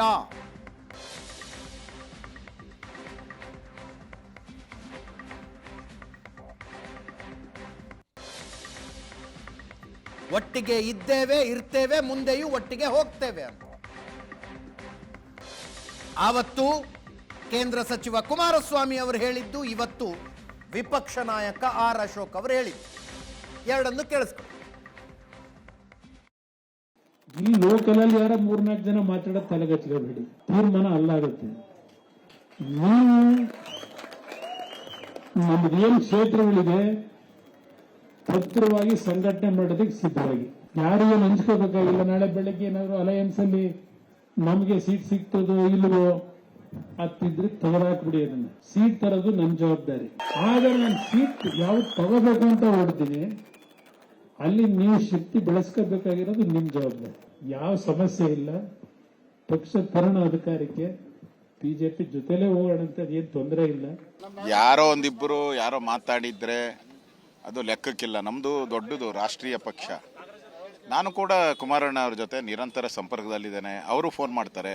ಪ್ರತಿಯೊಂದು ವಿಚಾರದಲ್ಲೂ ನಾವು ಅವರು ಒಟ್ಟೊಟ್ಟಿಗೆ ಮಾತಾಡ್ತೀರಿ. ಅಧಿವೇಶನ ನಡೆಯೋಕ್ಕೆ ಮುಂಚೆನೂ ಅವ್ರ ಜೊತೆ ಮಾತಾಡ್ತೀನಿ. ಅವಾಗವಾಗ ಸಲಹೆನೂ ಕೊಡ್ತಾರೆ, ನಾನು ಸಲಹೆ ಕೊಡ್ತೀನಿ. ಅದರಿಂದ ನಮ್ಮ ಮತ್ತು JDS ಮಧ್ಯೆ ಯಾವುದೇ ರೀತಿಯಾದಂಥ ಒಡಕಿಲ್ಲ. ನಾವು ಆಲು ಜನರಂತೆ JDS BJP ಇದೆ. ಸೂರ್ಯಚಂದ್ರರು ಇರೋದು ಎಷ್ಟು ಸತ್ಯನೋ ಮುಂದೆ BJP ಮತ್ತು JDS ಸರ್ಕಾರ ಬರೋದು ಅಷ್ಟೇ ಸತ್ಯ. ಕುಮಾರಣ್ಣವರು ಯಾವ ದೃಷ್ಟಿಯಲ್ಲಿ ಹೇಳಿದಾರೋ ನನಗೆ ಗೊತ್ತಿಲ್ಲ. ಆದರೆ BJPಯವರು ಯಾರು JDSಗೆ ವಿರೋಧವ ಇಲ್ಲ. ಅವ್ರ ಕಾರ್ಯಕರ್ತರಿಗೆ ಏನು ಮೆಸೇಜ್ ಕೊಡಬೇಕು ಅದನ್ನು ಕೊಟ್ಟಿದ್ದಾರೆ. ಅವರು ಅದು ಧರ್ಮ, ಅದನ್ನು ಕೊಟ್ಟಿದ್ದಾರೆ. ನಮ್ಮ ಪಾರ್ಟಿಗೆ ನಾವೇನು ಕೊಡಬೇಕು ಆ ಮೆಸೇಜನ್ನು ನಾವು ಕೊಡ್ತೀರಿ. ಆದರೆ ನಾವಿಬ್ಬರು ಒಟ್ಟಿಗೆ ಇದ್ದೀರಿ, ಮುಂದೇನು ಒಟ್ಟಿಗೆ ಇರ್ತೀರಿ, ಮುಂದೆ ಚುನಾವಣೆಯನ್ನು ಒಟ್ಟಿಗೆ ಗೆಲ್ತೀರಿ. ಮತ್ತೊಮ್ಮೆ ನನ್ನ ಕೊಲೆಗೆ ಪ್ರಶಾಂತ್ ನಾಥ್ ನೇರ ಸಂಪರ್ಕದಲ್ಲಿದ್ದಾರೆ. ಪ್ರಶಾಂತ್, ಆರ್ ಅಶೋಕ್ ಅವರು ಹಾಲು ಜೇನಿನಂತೆ ಇದ್ದೀವಿ ಅಂದಾಗ ಪಕ್ಕದಲ್ಲಿದ್ದ ಸುನೀಲ್ ಕುಮಾರ್ ಒಂದ್ಸಲ ಆಶ್ಚರ್ಯದಿಂದ ನೋಡಿದ್ರು, ಹೌದಾ ಅನ್ನುವಂತೆ. ಹಾಲು ಜೇನಿನಂತೆ ಒಟ್ಟಿಗೆ ಇದ್ದೇವೆ ಅಂದಾಗ ಅಲ್ಲಿ ನೋಡಿ ಅಜಿತ್, ಲೋಕಸಭಾ ಚುನಾವಣೆಯ ಮಟ್ಟಕ್ಕೆ ನೋಡೋದಾದರೆ ಇದೊಂದು ಫಲಪ್ರದ ಮೈತ್ರಿ. ಎರಡೂ ಪಕ್ಷಗಳ ಮೈತ್ರಿಯಿಂದ ಇಬ್ಬರಿಗೂ ಕೂಡ ಲಾಭ ಆಯಿತು. ಹೌದು. ಅದಾದಮೇಲೆ ಕುಮಾರಸ್ವಾಮಿಯವ್ರಿಗೂ ಕೂಡ ಏನಿಲ್ಲಿ ಸತತವಾಗಿ ಅಧಿಕಾರ ತಪ್ತಾ ಇತ್ತು. 2019ರಲ್ಲಿ ಮುಖ್ಯಮಂತ್ರಿ ಅವರು, ಅಂದರೆ ಅವರು ಮುಖ್ಯಮಂತ್ರಿಯಾಗಿ ಕೆಲಸ ಮಾಡಿದ್ದು 2 ಬಾರಿ ಮಾತ್ರ, ಒಂದು BJP ಜೊತೆಗೆ ಒಂದು ಕಾಂಗ್ರೆಸ್ ಜೊತೆಗೆ, ಬಹಳ ಕಡಿಮೆ ಅವಧಿಯವರೆಗೆ. ಹೀಗಾಗಿ JDSಗೂ ಕೂಡ ಒಂದು ಲೀಸ್ ಆಫ್ ಲೈಫ್ ಪಾಲಿಟಿಕ್ಸ್ನಲ್ಲಿ ಹೇಗೆ ದೊರಕತ್ತೆ, ಅದು ಅಧಿಕಾರದಿಂದಲೇ ದೊರಕತ್ತೆ. ಹೀಗಾಗಿ ಕುಮಾರಸ್ವಾಮಿಯವ್ರಿಗೂ ಕೂಡ ಒಂದು ಕೇಂದ್ರದಲ್ಲಿ ಮಂತ್ರಿ ಸ್ಥಾನ ಏನು ದೊರಕಿದೆ, ಅದು JDSಗೆ ಒಂದು ರೀತಿ ಬರಗಾಲ ಪ್ರದೇಶದಲ್ಲಿ OSS ಸಿಕ್ಕಂಗೂ ಕೂಡ ಆಯ್ತದು. ಹೌದು ಹೌದು. ಹೀಗಾಗಿ JDSಗೂ ಕೂಡ ಅದರ ಲಾಭ ಆಗಿದೆ. BJPಗೂ ಕೂಡ ಲೋಕಸಭಾ ಚುನಾವಣೆಯಲ್ಲಿ ಕಾಂಗ್ರೆಸ್ನ ಸೀಟ್ಗಳನ್ನು ತಡೆಗಟ್ಟುವ ದೃಷ್ಟಿಯಿಂದ ನೋಡಿದಾಗ, ಒಂದು ವೇಳೆ ಮೈತ್ರಿ ಆಗದೇ ಹೋದರೆ ಕಾಂಗ್ರೆಸ್ ಇನ್ನೊಂದು 4-5 ಸೀಟ್ಗಳನ್ನು ಗಳಿಸ್ಲಿಕ್ಕೆ ಅವಕಾಶ ಇತ್ತು. ಇಬ್ಬರ ಮೈತ್ರಿಯ ಕಾರಣದಿಂದ ಒಂದು ರೀತಿ ಹಳೆ ಮೈಸೂರು ಭಾಗದಲ್ಲಿ ಕಾಂಗ್ರೆಸ್ಗೆ ಯಾವುದೇ ರೀತಿಯಾಗಿರ್ತಕ್ಕಂಥ ಒಂದು ಇನ್ರೋಡ್ಸ್ ಜಾಸ್ತಿ ದೊರಕಲಿಲ್ಲ. ಹೌದು. ಪ್ರಮುಖವಾಗಿ ಒಕ್ಕಲಿಗರ ಭಾಗದಲ್ಲೂ ಕೂಡ. ಹೀಗಾಗಿ ಅಷ್ಟರ ಮಟ್ಟಿಗೆ ಮೈತ್ರಿ ಫಲಪ್ರದವಾಗಿದೆ. ಆದರೆ ಈಗ ಮುಂದೆ ಮೈತ್ರಿ ಏನು ಅಂತಕ್ಕಂಥದ್ದು ಇದು ಯಾವತ್ತಿಗೂ ಕೂಡ ಒಂದು ಪ್ರಶ್ನಾರ್ಥಕ ಚಿಹ್ನೆ. ಅಂದರೆ ಈಗ JDS ಮತ್ತು BJPಯ ನಡುವೆ ಜಗಳ ಇದೆ ಅಂತಕ್ಕಂಥದ್ದು ನಾನು ಹೇಳ್ತಾ ಇಲ್ಲ. ಯಾವುದೇ ಪೊಲಿಟಿಕಲ್ ಪಾರ್ಟಿಯಲ್ಲಿ ಜಗಳಗಳು ರಿಲೇಟಿವ್ ಇರ್ತವೆ, ಸಬ್ಜೆಕ್ಟಿವ್ ಇರ್ತವೆ. ಯಾಕೆ 2019ರಲ್ಲಿ DK ಶಿವಕುಮಾರ್ ಕುಮಾರಸ್ವಾಮಿ ಒಟ್ಟಾಗಿ ಬರಲಿಲ್ವಾ? ಕಾಂಗ್ರೆಸ್ಸಿಗೆ ಅವಶ್ಯಕತೆ ಇತ್ತು. ಕುಮಾರಸ್ವಾಮಿ ಮನೆಗೆ ಗುಲಾಂ ನಬಿ ಆಜಾದ್ ಹೋದರು, ಅವರನ್ನು ಮುಖ್ಯಮಂತ್ರಿ ಮಾಡಿದರು, ನಾವು ಜೋಡೆತ್ತು ಅಂತ DK ಶಿವಕುಮಾರ್ ಹೇಳ್ತಾ ಇದ್ರು. ಇವತ್ತು DK ಶಿವಕುಮಾರ್ ಅವರಿಗೆ JDSನ ಅವಶ್ಯಕತೆ ಇಲ್ಲ. ಹಾಗೆ BJPಗೂ ನೀವು ನೋಡಿದಾಗ 2023ರ ಚುನಾವಣೆಯಲ್ಲಿ ಸೋಲಿನ ನಂತರ ಯಾವಾಗ ಹಳೆ ಮೈಸೂರು ಭಾಗದಲ್ಲಿ ನಾವು ಓಟ್ ತೆಗೆದುಕೊಂಡಿದ್ದು ಕಾಂಗ್ರೆಸ್ಸಿಗೆ ಲಾಭವಾಯಿತು ಅಂತಕ್ಕಂಥದ್ದು BJPಗೆ ಮನವರಿಕೆ ಆಯಿತು. ಆಗ ಅವರು JDS ಜೊತೆ ಮೈತ್ರಿಗೆ ತಯಾರಾದರು. ಹೀಗಾಗಿ ಈಗ ಜಿಲ್ಲಾ ಪಂಚಾಯತ್ ಚುನಾವಣೆ ನೆಕ್ಸ್ಟ್ ಬರ್ತವೆ, BBMP ಚುನಾವಣೆ ನೆಕ್ಸ್ಟ್ ಬರ್ತವೆ, ಅದಾದಮೇಲೆ ನಿಮಗೆ ತಾಲೂಕ್ ಪಂಚಾಯತ್ ಚುನಾವಣೆಗಳು ಬರ್ತವೆ, ಅದಾದಮೇಲೆ ವಿಧಾನಸಭಾ ಚುನಾವಣೆ ಬರ್ತವೆ, ಅದಾದಮೇಲೆ ಲೋಕಸಭಾ ಚುನಾವಣೆ. ವಿಧಾನಸಭಾ ಮತ್ತು ಲೋಕಸಭಾ ಚುನಾವಣೆ ಈಸ್ ಸ್ಟಿಲ್ ಫಾರ್ ಅಹೆಡ್. ಅಂದರೆ ಅದು ಭಾಳ, ಅದಕ್ಕೆ 3 ವರ್ಷಗಳಿವೆ ಈಗ ವಿಧಾನಸಭಾ ಚುನಾವಣೆಗಳು ಬರಲಿಕ್ಕೆ. ಹೌದು. ಬಟ್ BBMP ಚುನಾವಣೆ ಮತ್ತು ಜಿಲ್ಲಾ ಪಂಚಾಯತ್ ZPTP ಚುನಾವಣೆಗಳಲ್ಲಿ ಮೈತ್ರಿ ಮಾಡಿಕೊಳ್ಬೇಕೋ ಬೇಡವೋ ಅಂತಕ್ಕಂಥದ್ದು ಆಗಿನ ಗ್ರೌಂಡ್ ಅಸೆಸ್ಮೆಂಟ್ ನಂತರ, ಗ್ರೌಂಡ್ ರಿಯಾಲಿಟೀಸ್ ನಂತರವೇ ಎರಡೂ ಪಾರ್ಟಿಗಳು ಸ್ಪಷ್ಟ ಮಾಡಲಿಕ್ಕೆ ಸಾಧ್ಯ ಇದೆ. ಅದರಲ್ಲಿ JDSಗೂ ಆತಂಕ ಇದೆ, ಒಂದು ವೇಳೆ BJPಯನ್ನು ಒಳಗಡೆ ಎಳ್ಕೊಂಡ್ರೆ ಹೇಗೆ ಅಂತ. BJPಗೂ ಕೂಡ BBMP ಚುನಾವಣೆಯಲ್ಲಿ JDS ಜೊತೆ ಮೈತ್ರಿ ಮಾಡ್ಕೊಂಡು ಅವ್ರಿಗೆ ಸೀಟ್ ಒಂದು 10 ಬರ್ತಾ ಇದ್ದದ್ದು 20 ಬಂದರೆ ಏನು, ಆ ಆತಂಕ BJPಗೂ ಕೂಡ ಇದೆ. ಹೀಗಾಗಿ ಗ್ರೌಂಡ್ ರಿಯಾಲಿಟೀಸ್ಗಳ ಆಧಾರದ ಮೇಲೆ ಪಕ್ಷಗಳ ಮೈತ್ರಿ ಆಗ್ತವೆ ಹೊರತು, ಅದು ದಿಲ್ಲಿ ಇರ್ಬೋದು, ಅದು ಬೆಂಗಳೂರು ಇರ್ಬೋದು, ರಾಜಕೀಯ ಮೈತ್ರಿಗಳು ನಿಮಗೇನೋ ಎಮೋಷ್ನಲ್ ಟಚ್ ಇರಲ್ಲ. BJP ಶಿವಸೇನೆಯ ಮೈತ್ರಿಯೇ ಕಿತ್ಕೊಂಡೋಯ್ತು, BJP ಅಕಾಲಿ ದಳದ ಮೈತ್ರಿಯೇ ಕಿತ್ಕೊಂಡೋಯ್ತು. ಅದರ ಅರ್ಥ BJP PDP ಕೂಡ ಮೈತ್ರಿ ಮಾಡ್ಕೊಳ್ತು. ಅದರ ಅರ್ಥ ಏನು, ಪಾಲಿಟಿಕ್ಸ್ನಲ್ಲಿ ಅನಿವಾರ್ಯತೆ, ಇನ್ಎವಿಟೇಬಲ್ ಸ್ಥಿತಿ ಏನಿದೆ ಅದು ಪರಸ್ಪರ ಮೈತ್ರಿಗೆ ದೂಡುತ್ತೆ. ಅಬಂಡನ್ಸ್ ಇದ್ದಾಗ ಮೈತ್ರಿಗಳು ಮುರಿದು ಬೀಳ್ತವೆ. ಹಾಗಾಗಿ ನನಗನ್ಸುತ್ತೆ ಇದು ಮೈತ್ರಿ ಆಗಬೇಕೋ ಬೇಡವೋ ಅಂತಕ್ಕಂಥದ್ದು ಸ್ಥಳೀಯ ನಾಯಕರು ಅಥವಾ ಕುಮಾರಸ್ವಾಮಿ ಬಾನ್ಹೋಮಿ ಇದೆ ಕೂತ್ ಡಿಸೈಡ್ ಮಾಡಿಬಿಡ್ತಾರೆ ಅಂತ ಅನಿಸಲ್ಲ. BJP being A national party, ಅದರ ಅಸೆಸ್ಮೆಂಟ್ ಏನು ಮುಂದಿನ ದಿನಗಳಲ್ಲಿ ನನಗನ್ಸುತ್ತೆ ಅಜಿತ್, ನಾವು ನಿನ್ನೆ ಕೂಡ ಇದರ ಬಗ್ಗೆ ಚರ್ಚೆ ಮಾಡಿದ್ವಿ, it all depends on November. Yes, D K Shivakumar CM ಆಗ್ತಾರೋ ಇಲ್ವೋ ಅನ್ನೋದ್ರ ಮೇಲೆ ಡಿಪೆಂಡೆಂಟ್. ಅದರ ಆಧಾರದ ಮೇಲೆ ಇವೆಲ್ಲವೂ ಕೂಡ ಡಿಸೈಡ್ ಆಗಬಹುದು ಅಂತ ನನಗನ್ಸುತ್ತೆ. ಅದಕ್ಕಿಂತ ಮುಂಚೆ ಇದು ಡಿಸೈಡ್ ಆಗುವ ಸ್ಥಿತಿಯಲ್ಲಿಲ್ಲ. ಯಾಕಂದ್ರೆ ಡಿ ಕೆ ಶಿವಕುಮಾರ್ ಒಂದು ವೇಳೆ ಮುಖ್ಯಮಂತ್ರಿ ಆದರೆ ಕಾಂಗ್ರೆಸ್ನ ಆಂತರಿಕ ಬೆಳವಣಿಗೆಗಳಲ್ಲಿ ಎಷ್ಟು ತಳಮಳ ಇರುತ್ತೆ. ಡಿ ಕೆ ಶಿವಕುಮಾರ್ ಮುಖ್ಯಮಂತ್ರಿ ನವೆಂಬರ್ನಲ್ಲಿ ಆಗದೇ ಹೋದರೆ, ಸಿದ್ದರಾಮಯ್ಯನವರು ಅವರನ್ನು ಇನ್ನಷ್ಟು ಕಾಲ ಮುಂದೂಡುವಂತೆ ಮಾಡಿದರೆ, ಡಿ ಕೆ ಶಿವಕುಮಾರ್ ಕಾಂಗ್ರೆಸ್ನ ಒಳಗಡೆ ಏನು ತಳಮಳ ಸೃಷ್ಟಿಸ್ತಾರೆ, yes, that will decide the fate of Karnataka politics ಅಂತ ಅನ್ಸುತ್ತೆ. ಹೀಗಾಗಿ BJP JDSನ ಮೈತ್ರಿ ನೋಡಿ, ಈಗ ಮೈತ್ರಿ ಅಂದ ತಕ್ಷಣ ನಾವು ಪತ್ರಕರ್ತರು ಅನೇಕ ಬಾರಿ ಓವರ್ ಎಸ್ಟಿಮೇಷನ್ ಮಾಡಿಬಿಡ್ತೀವಿ. ಅವರಿಬ್ಬರು ಮೈತ್ರಿ ಇದ್ದಾರೆ ಅಂದರೆ ಅವರು ಜೊತೆಗೆ ಬೆಳಗ್ಗೆ ಎದ್ದ ಮೇಲೆ ಬೆಳಗ್ಗೆ ಜೊತೆಗೆ ಪ್ರತಿಭಟನೆ ಮಾಡಬೇಕು, ಜೊತೆಗೆ ಪತ್ರಿಕಾಗೋಷ್ಠಿ ಮಾಡಬೇಕು. They are different political parties. ಅವರಿಬ್ಬರು ಎಂದೂ ಮೈತ್ರಿ ಅಧಿಕಾರಕ್ಕೋಸ್ಕರ ಮೈತ್ರಿಗೆ ಬಂದಿದ್ರು 2006ರಲ್ಲಿ, 2024ರಲ್ಲಿ ಅನಿವಾರ್ಯತೆಗೋಸ್ಕರ ಮೈತ್ರಿ ಆಗಿದ್ರು ಹೊರತು ಅವರು ಯಾವತ್ತೂ ಒಟ್ಟಿಗಿರಲಿಲ್ಲ. S S. ಹೀಗಾಗಿ ನಾವು ಕೂಡ ತಕ್ಷಣಕ್ಕಿಲ್ಲ ಅವ್ರ ಜೊತೆಗೆ ಪತ್ರಿಕಾಗೋಷ್ಠಿ ಯಾಕೆ ಮಾಡಲಿಲ್ಲ, ಮೈತ್ರಿ ಮುರಿದು ಬೀಳುತ್ತಾ? I think it all depends on ground realities. ZPTP ಇಲೆಕ್ಷನ್ನು, BBMP ಇಲೆಕ್ಷನ್ಸ್ನಲ್ಲಿ ಒಂದು ಸ್ಪಷ್ಟತೆ ಬರುತ್ತೆ ಅಂತ ನನಗನ್ಸುತ್ತೆ. ಅಕಸ್ಮಾತ್ ಅಕ್ಟೋಬರ್ ನವೆಂಬರ್ ಕ್ರಾಂತಿಗಿಂತ ಮೊದಲೇ ZPTP ಎಲೆಕ್ಷನ್ಗಳಾದರೆ ಚಾನ್ಸಸ್ ಆರ್ ಲೆಸ್ ಅನ್ಸುತ್ತೆ ಜೀತ್ ನನಗೆ. Okay okay, chances are less. ಆದರೆ ಒಂದು ವೇಳೆ ಆದಾಗಲೂ ಕೂಡ ZPTP being A very localised election, ಮೈತ್ರಿ ಹೇಗೆ ಸಾಧ್ಯ ಆಗುತ್ತೆ ಅಂತಕ್ಕಂಥದ್ದು ಒಂದು ಪ್ರಶ್ನೆ. ಅಂದರೆ ಮೈತ್ರಿ ಆಗದೇ ಇರೋದು ಎರಡೂ ಪಕ್ಷಗಳ ದೃಷ್ಟಿಯಿಂದ ಒಳ್ಳೆಯದು ಅಂತನಾ ನೀವು ಹೇಳೋದು? ಅಲ್ಲ, ಆಗದೇ ಇರೋದು ಒಳ್ಳೆಯದು ಅನ್ನೋದು ಅನಿವಾರ್ಯತೆ ಕಾರ್ಯಕರ್ತರಿಂದ ಬರಬೇಕಾದ್ರೆ. ಫಾರ್ ಎಕ್ಸಾಂಪಲ್ ನಾನು ನಿಮ್ಗೆ ಹೇಳ್ತೀನಿ, ಈಗ ಯಾವುದೋ ಒಂದು ಶಾಸಕ BJP ಶಾಸಕ ಇದ್ದಾರೆ ಅಥವಾ ಒಂದು JDS ಶಾಸಕ ಇದ್ದಾರೆ, ಅದರಲ್ಲಿ 5ರಿಂದ 6 ಜಿಲ್ಲಾ ಪಂಚಾಯತ್ ಕ್ಷೇತ್ರಗಳು ಬರ್ತವೆ ಅಂತ ಅನ್ಕೊಳ್ಳೋಣ. ಓಕೆ, ನನಗನ್ಸುತ್ತೆ 4, 5, 6 ಜಿಲ್ಲಾ ಪಂಚಾಯತ್ ಕ್ಷೇತ್ರಗಳು ಬರ್ತವೆ, ಅಷ್ಟು ಹೋಬಳಿಗಳು ಇರ್ತವೆ. ಯಾವ ಶಾಸಕ ತನ್ನ ಕ್ಷೇತ್ರದಲ್ಲಿ ಮತ್ತೊಂದು ಪಕ್ಷದ ಜೊತೆ ಮೈತ್ರಿಗೆ ಅವಕಾಶವನ್ನು ಮಾಡಿಕೊಡ್ತಾನೆ? ಬೇಡ ಅಂತಾನೆ ಅಂತಾರೆ. ಮತ್ತು ಎಲ್ಲಿ BJP ಮತ್ತು JDS ಲಾಗರ್ ಹೆಡ್ಸ್ಗಳಲ್ಲಿವೆ, ಅಲ್ಲಿ ಯಾಕೆ JDS ಜೊತೆ ಮೈತ್ರಿಗೆ ಅವಕಾಶ? ಅದರ ಅರ್ಥ ಏನು? ಎಲ್ಲ ಕ್ಷೇತ್ರಗಳಲ್ಲಿ ಮೈತ್ರಿ ನಿಮಗೆ ಸಾಧ್ಯ ಆಗಲ್ಲ. ಆಗ ಏನು ನಿರ್ಣಯಕ್ಕೆ ಬರಬೇಕಾಗತ್ತೆ? ಎಲ್ಲೆಲ್ಲಿ ಕಾಂಗ್ರೆಸ್ ಜೊತೆ ನಿಮ್ಮ ಹೋರಾಟ ಇದೆನೋ, ಎಲ್ಲೆಲ್ಲಿ ಕಾಂಗ್ರೆಸ್ಸನ್ನು ಸೋಲಿಸ್ಲಿಕ್ಕೆ ನೀವು ಒಟ್ಟಿಗೆ ಬಂದರೆ ಸಾಧ್ಯ ಆಗುತ್ತೋ, ಅಲ್ಲಿ ಲೋಕಲಿ ನೀವು ಮೈತ್ರಿ ಮಾಡ್ಕೊಳ್ಳಿ ಅನ್ನುವ ಸಾಧ್ಯತೆಗಳನ್ನು ಕೂಡ ನೀವು ತಳ್ಳಿ ಹಾಕುವಂತಿಲ್ಲ. Correct correct. ಫಾರ್ ಎಕ್ಸಾಂಪಲ್, ಈಗ ಹಾಸನದಲ್ಲಿ ನಿಮಗೆ ಪ್ರೀತಮ್ ಗೌಡ, ಹುಲ್ಲೂರು ಸುರೇಶ್ ಮತ್ತು ಸಕಲೇಶ್ಪುರ, ಈ 3 ಕ್ಷೇತ್ರಗಳಲ್ಲಿ BJPಯ ಅಭ್ಯರ್ಥಿಗಳು ಸ್ಟ್ರಾಂಗ್ ಇದ್ದಾರೆ. ಪ್ರೀತಮ್ ಸೋತಿರ್ಬೋದು, ಬಟ್ ಹಾಸನ ಸಿಟಿಯಲ್ಲಿ ಅವರು ಸ್ಟ್ರಾಂಗ್ ಇದ್ದಾರೆ. ಕರೆಕ್ಟ್. ಪ್ರೀತಮ್ ಅವ್ರು ಹೋಗಿ ಯಾಕೆ JDS ಜೊತೆ ಮೈತ್ರಿ ಮಾಡ್ಕೊಳ್ತಾರೆ? ಎಸ್, ಅಲ್ಲಿ ಕಾಂಗ್ರೆಸ್ ನಗಣ್ಯ ಇದೆ. ಹಾಸನ ನಗರದಲ್ಲಿ fight is between BJP and JDS. Correct. ಹಾಗಿರುವಾಗ ನನಗನ್ಸುತ್ತೆ ಅಜಿತ್, ಮೈತ್ರಿ ZPTPಯಲ್ಲಿ ಚುನಾವಣೆಗಳಲ್ಲಿ ಬಹಳ ಕಷ್ಟಕರ. BBMP ಚುನಾವಣೆಯಲ್ಲಿ ಎಲ್ಲಿ ಕಾಂಗ್ರೆಸ್ ಸ್ಟ್ರಾಂಗ್ ಹೋಲ್ಡ್ ಇದೆಯೋ, ಎಲ್ಲಿ ಒಕ್ಕಲಿಗರ ಮತಗಳಿವೆಯೋ, ಅಲ್ಲಿ ಏನಾಗುತ್ತೆ ಅಂತಕ್ಕಂಥದ್ದು ನಾನು ಈಗಲೇ ಶರ ಬರಲಿಕ್ಕೆ ಯಾರೂ ಕೂಡ ಸಾಧ್ಯ ಆಗಲ್ಲ. ಆದರೆ ಈ ಲೋಕಸಭಾ ಚುನಾವಣೆಯ ಮೈತ್ರಿ ಏನಿದೆ, ಅದು ZPTP BBMP ವಿಧಾನಸಭಾ ಚುನಾವಣೆಗೂ ನೀವು ಸ್ಟ್ರೆಚ್ ಮಾಡಿ ನೋಡಿ, yes, it is very difficult. Correct. ಆ ಸಂದರ್ಭದಲ್ಲಿ ಏನಾಗುತ್ತೆ ನನಗನ್ಸುತ್ತೆ, ಆ ಸಂದರ್ಭದಲ್ಲಿ ಕುಮಾರಸ್ವಾಮಿ ಏನೋ ಕೇಂದ್ರ ಮಂತ್ರಿಮಂಡಲ ಬಿಟ್ಟು ಬಂದ್ಬಿಡ್ತಾರೆ ಅಂತಕ್ಕಂಥದ್ದು ಅನ್ಸಲ್ಲ. ಇಲ್ಲ, ಯಾವಾಗ ಕಾಂಗ್ರೆಸ್ನ ಎದುರು ಹಾಕ್ಕೊಳ್ಳಿಕ್ಕೆ ನಾವು ಒಟ್ಟಾಗಿ ಬರುವುದು ಸ್ಟ್ರಾಟಜಿಕಲಿ ಪಾಸಿಬಲ್ ಇದೆನೋ, ಅಲ್ಲಿ ನಾವು ಮೈತ್ರಿ ಮಾಡ್ಕೊಳ್ಳೋಣ. ಉಳಿದಂತೆ ಈ ಒಂದು ಸಪ್ರೇಟ್ ಆಗಿರ್ತಕ್ಕಂಥ ಎಕ್ಸಿಸ್ಟೆನ್ಸ್ ಮುಂದುವರಿಲಿ ಅನ್ನುವ ತೀರ್ಮಾನಕ್ಕೆ ಬರ್ಬೋದು. But it may all equations may change if DK Shivakumar becomes chief minister. Yes. ಮುಂದಿನ ಸುದ್ದಿಗೆ ಹೋಗೋಣ. ಚಿನ್ನಸ್ವಾಮಿ ಕ್ರೀಡಾಂಗಣದ ಹೊರಗೆ ನಡೆದ ಕಾಲ್ತುಳಿತ ಪ್ರಕರಣಕ್ಕೆ ಸಂಬಂಧಿಸಿದಂತೆ BJPಯವರು ಅದರ ವಿರುದ್ಧ ಇವತ್ತು ಪ್ರತಿಭಟನೆ ಮಾಡಿದ್ರು. ಫ್ರೀಡಂ ಪಾರ್ಕ್ನಲ್ಲಿ BJP ಪ್ರತಿಭಟನೆ. ಸಿದ್ದರಾಮಯ್ಯ DK ಶಿವಕುಮಾರ್ ರಾಜೀನಾಮೆ ಕೊಡಬೇಕು ಅಂತ ಅಲ್ಲಿ ಪ್ರತಿಭಟನೆ ನಡೆಸಿ ಮುಖ್ಯಮಂತ್ರಿಗಳ ಮನೆಗೆ ಮುತ್ತಿಗೆ ಹಾಕೋ ಪ್ರಯತ್ನ ಮಾಡಿದ್ರು. ಅಲ್ಲಿಂದ ಹೊರಡಬೇಕು ಅನ್ನುವಾಗಲೇ ಪೊಲೀಸರು ಅವರನ್ನ ಅರೆಸ್ಟ್ ಮಾಡಿ ಕರ್ಕೊಂಡು ಹೋದ್ರು.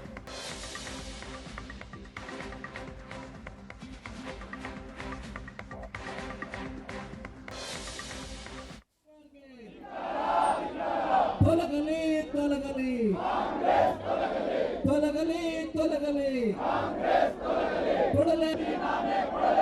ಕೊಡಲೇಬೇಕು ಕೊಡಲೇಬೇಕು. ಈಗ ಗೋಪಾಲ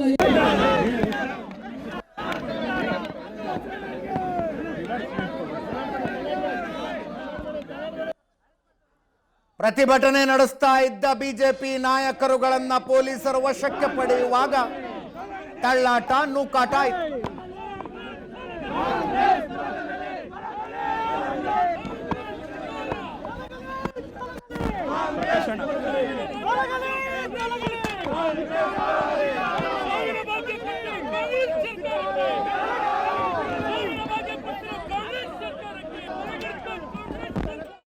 ಮುಖ್ಯಮಂತ್ರಿಗಳು ತಮ್ಮ ಜನಪ್ರಿಯತೆಯನ್ನು ಹೆಚ್ಚಿಸಿಕೊಳ್ಳುವ ಸಲುವಾಗಿ, ಉಪಮುಖ್ಯಮಂತ್ರಿಗಳು ತನ್ನ ಜನಪ್ರಿಯತೆಯನ್ನು ಹೆಚ್ಚಿಸಿಕೊಳ್ಳುವ ಸಲುವಾಗಿ ಹುಚ್ಚಾಟಕ್ಕೆ ಏನ್ ಬಿದ್ರಿ ನೀವು?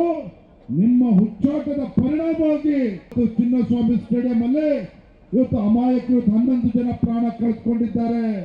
ಈ 11 ಜನ ಪ್ರಾಣವನ್ನು ಕಳೆದುಕೊಂಡಿದ್ದಾರೆ. ರಾಜ್ಯ ಸರ್ಕಾರ ಪ್ರಾಯೋಜಿತ ಕೊಲೆ ಹೊತ್ತಾಗಿರ್ತಕ್ಕಂಥದ್ದು. ಈ ರಾಜ್ಯದ ಮುಖ್ಯಮಂತ್ರಿಗಳು ಉಪಮುಖ್ಯಮಂತ್ರಿಗಳು ನೈತಿಕ ಹೊಣೆಯನ್ನು ಹೊತ್ತು ತಮ್ಮ ಸ್ಥಾನಕ್ಕೆ ರಾಜೀನಾಮೆ ಕೊಟ್ಟು ಇಂಥ ಲಜ್ಜೆಗೆಟ್ಟ ಈ ಕಾಂಗ್ರೆಸ್ ಸರ್ಕಾರವನ್ನ ಎಷ್ಟು ಬೇಗ ಕಿತ್ತಾಕ್ತೀವೋ ಅಷ್ಟು ಬೇಗ. ಈ 11 ಜನರ ಕೊಲೆಗೆ ಆ ಶಾಪ ಈ ಸರ್ಕಾರಕ್ಕೆ ತಡ್ತಾ ಇದೆ. RCB ಗೆದ್ದಿದ್ದು ಸಿದ್ದರಾಮಯ್ಯ ಟೀಮೋ DK ಶಿವಕುಮಾರ್ ಟೀಮೋ ಅನ್ನೋದನ್ನ ತೀರ್ಮಾನ ಮಾಡೋಕ್ಕೋಸ್ಕರ ಈ ಸಭೆ ಮಾಡೋದು. ಈಗ ಹೇಳ್ತಾರೆ ಸತ್ತ ಮೇಲೆ ನಮಗೂ ಈ ಕಾರ್ಯಕ್ರಮ ಸಂಬಂಧ ಇಲ್ಲ ಅಂತ. ನಾನು ಪ್ರಶ್ನೆ ಕೇಳ್ತೀನಿ, ನಿಮಗೆ ಕಾರ್ಯಕ್ರಮ ಸಂಬಂಧ ಇಲ್ಲ ಅಂದ್ರೆ DPR ಅಲ್ಲಿ ಪರ್ಮಿಷನ್ ಕೊಟ್ಟವ್ರು ಯಾರು? DPR ಇಲಾಖೆ ಯಾರ ಅಡಿಯಲ್ಲಿ ಬರುತ್ತೆ? ಸಿದ್ದರಾಮಯ್ಯನವರ ಅಡಿಯಲ್ಲೇ ಬರೋದು. ಆ ಫೈಲ್ಗೆ ಸಿದ್ದರಾಮಯ್ಯ ಸೈನ್ ಹಾಕಿದ್ದಾರೆ, 100% ಸೈನ್ ಹಾಕಿದ್ದಾರೆ. DPR ಸೆಕ್ರೆಟರಿ, ಚೀಫ್ ಸೆಕ್ರೆಟರಿ ಇವರೆಲ್ಲ ಅನುಮೋದನೆ ಕೊಟ್ಟ ಮೇಲೆ ಈ ಕಾರ್ಯಕ್ರಮ ನಡೆದಿರೋದು. ಕಪ್ಪಿಡ್ಕೊಂಡಾರ ನೀವು, ಮುತ್ತು ಕೊಟ್ಟಾರ ನೀವು, ಅವ್ರ ಜೊತೆ ಫೋಟೋ ತಕ್ಕೊಂಡಾರ ನೀವು, ಅವ್ರ ಮಕ್ಕಳು ನಿಲ್ಸಿ ಫೋಟೋ ತೆಗ್ದಾರ ನೀವು. ಆ ಡೇಸ್ ಮೇಲೆ ಪರ್ಮಿಷನ್ ಕೊಟ್ಟಿದ್ದು 20 ಜನ, 200 ಜನ ಇದ್ರು. ಎಲ್ಲರೂ ಮೊಮ್ಮಗಳಿಂದ ಮಕ್ಕಳಿಂದ ಮರಿಮಕ್ಳು ಎಲ್ಲರೂ ಅವ್ರಿಗೆ ಇಡೀ ಕುಟುಂಬ IAS IPS ಎಲ್ಲರೂ ನಿಲ್ಲಿಸಿದ್ರಿ. ಸಿದ್ದರಾಮಯ್ಯನ ಮಕ್ಕಳಿಂದ ಹಿಡಿದು ಫೋಟೋ ತೆಗೆಸ್ಕೊಂಡವರು ನಿಮ್ಮ ಮಕ್ಕಳು, ಸಸ್ಪೆಂಡ್ ಆದವರು ಬೇರೆಯವ್ರ ಮಕ್ಕಳು. ನ್ಯಾಯನ ಇದು? ಅದಕ್ಕೆ ನಾವು ಹೋರಾಟ ಮಾಡ್ತಾ ಇದ್ದೀರಿ ಇವತ್ತು. ಈ ಘಟನೆ ಇಡೀ ದೇಶ, ಇಡೀ ಪ್ರಪಂಚ ನೋಡಿದೆ. ಘಟನೆಗೆ ಅಪರಾಧಿ ಯಾರು? ಅಪರಾಧಿ ಯಾರು? ಅದು ಪ್ರೂವ್ ಆಗಬೇಕು. ಕರ್ನಾಟಕದಲ್ಲಿ ಒಂದು ಪ್ರಕರಣ ನಡೆದಿತ್ತು. ಐಶ್ವರ್ಯ ಅನ್ನುವಂಥ ಒಬ್ಬ ಹೆಣ್ಣುಮಗಳು ನೂರಾರು ಜನರಿಗೆ ಕೋಟಿ ಕೋಟಿ ದುಡ್ಡನ್ನು ವಂಚನೆ ಮಾಡಿದ್ದ ಪ್ರಕರಣ. ಬೇರೆ ಬೇರೆ ಕೆಲಸಕ್ಕೆ ಅದು ಮಾಡಿಸ್ಕೊಡ್ತೀನಿ, ಇದು ಮಾಡಿಸ್ಕೊಡ್ತೀನಿ. ಈ ಪ್ರಕರಣ ಬೆಳಕಿಗೆ ಬಂದ ಸಂದರ್ಭದಲ್ಲಿ ಆಕೆಗೂ ಮಾಜಿ ಸಂಸದ DK ಸುರೇಶ್ ಅವರಿಗೂ ಇದ್ದ ಪರಿಚಯದ ಚರ್ಚೆ ತುಂಬ ಆಗಿತ್ತು. ಆಕೆ ಹೋದಲ್ಲಿ ಬಂದಲ್ಲಿ ನಾನು DK ಸುರೇಶ್ ತಂಗಿ ಅಂತ ಹೇಳಿಕೊಂಡು ಓಡಾಡ್ತಾ ಇದ್ಲು. ಆಕೆ ಆಯೋಜಿಸಿದ್ದ ಒಂದೆರಡು ಕಾರ್ಯಕ್ರಮಗಳಲ್ಲಿ DK ಸುರೇಶ್ ಭಾಗಿಯಾಗಿತ್ತು. ಪ್ರಕರಣ ಇದು ತುಂಬಾ ದೊಡ್ಡದು ಅಂತ ಗೊತ್ತಾದ ನಂತರ ಇದಕ್ಕೆ ED ಅವರು ಪ್ರವೇಶಿಸಿದರು. PMLA ಆಕ್ಟ್ ಅಟ್ರಾಕ್ಟ್ ಆಗುವಂತಹ ಅಫೆನ್ಸ್ ಇಲ್ಲಿ ನಡೆದಿದೆ ಅಂತ. ಶಾಸಕ ವಿನಯ್ ಕುಲಕರ್ಣಿ ಸೇರಿದಂತೆ ಅನೇಕರ ಹೆಸರು ಥಳಕು ಹಾಕಿಕೊಂಡಿರುವ ಪ್ರಕರಣ ಇದು. ED ಇನ್ವೆಸ್ಟಿಗೇಷನ್ ನಡೆಸ್ತಾ ಇದೆ. ಈಗ DK ಸುರೇಶರಿಗೆ ವಿಚಾರಣೆಗೆ ಬರುವಂತೆ ನೋಟಿಸ್ ಕೊಟ್ಟಿದೆ ED.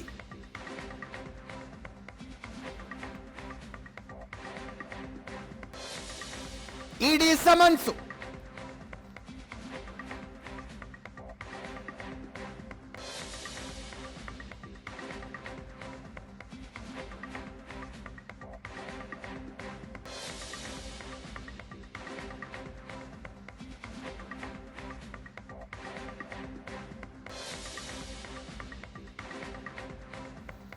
ಗುರುವಾರ ವಿಚಾರಣೆಗೆ ಬರಬೇಕು ಅಂತ.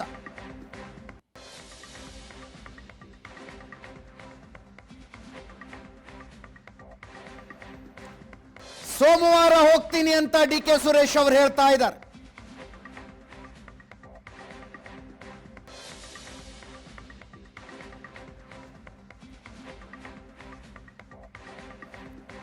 ಇವತ್ತು ಮಧ್ಯಾಹ್ನ 12:30 ಡಿ ಕೆ ಸುರೇಶ್ ಅವರು ಮನೇಲಿ ಇರಲಿಲ್ಲ, ಎಲ್ಲೋ ಹೊರಗಡೆ ಹೋಗಿದ್ರು. ಆಗ ಇಡಿ ಅಧಿಕಾರಿಗಳು ಬಂದಿದ್ದಾರೆ.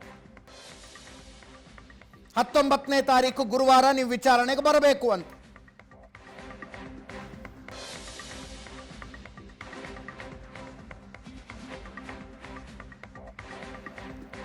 ಅವತ್ತು ಪೂರ್ವ ನಿರ್ಧಾರಿತ ಕಾರ್ಯಕ್ರಮ ಇದೆ, ಸೋಮವಾರ ಬರ್ತೀನಿ ಅಂತ ಇಡಿ ಅಧಿಕಾರಿಗಳಿಗೆ ಡಿ ಕೆ ಸುರೇಶ್ ಅವರು ಹೇಳಿದಾಗ ಅದನ್ನೇ ರೈಟಿಂಗ್ ಅಲ್ಲಿ ಕೊಡಿ ಅಂತ ಹೇಳಿ ಹೋಗಿದಾರಂತ.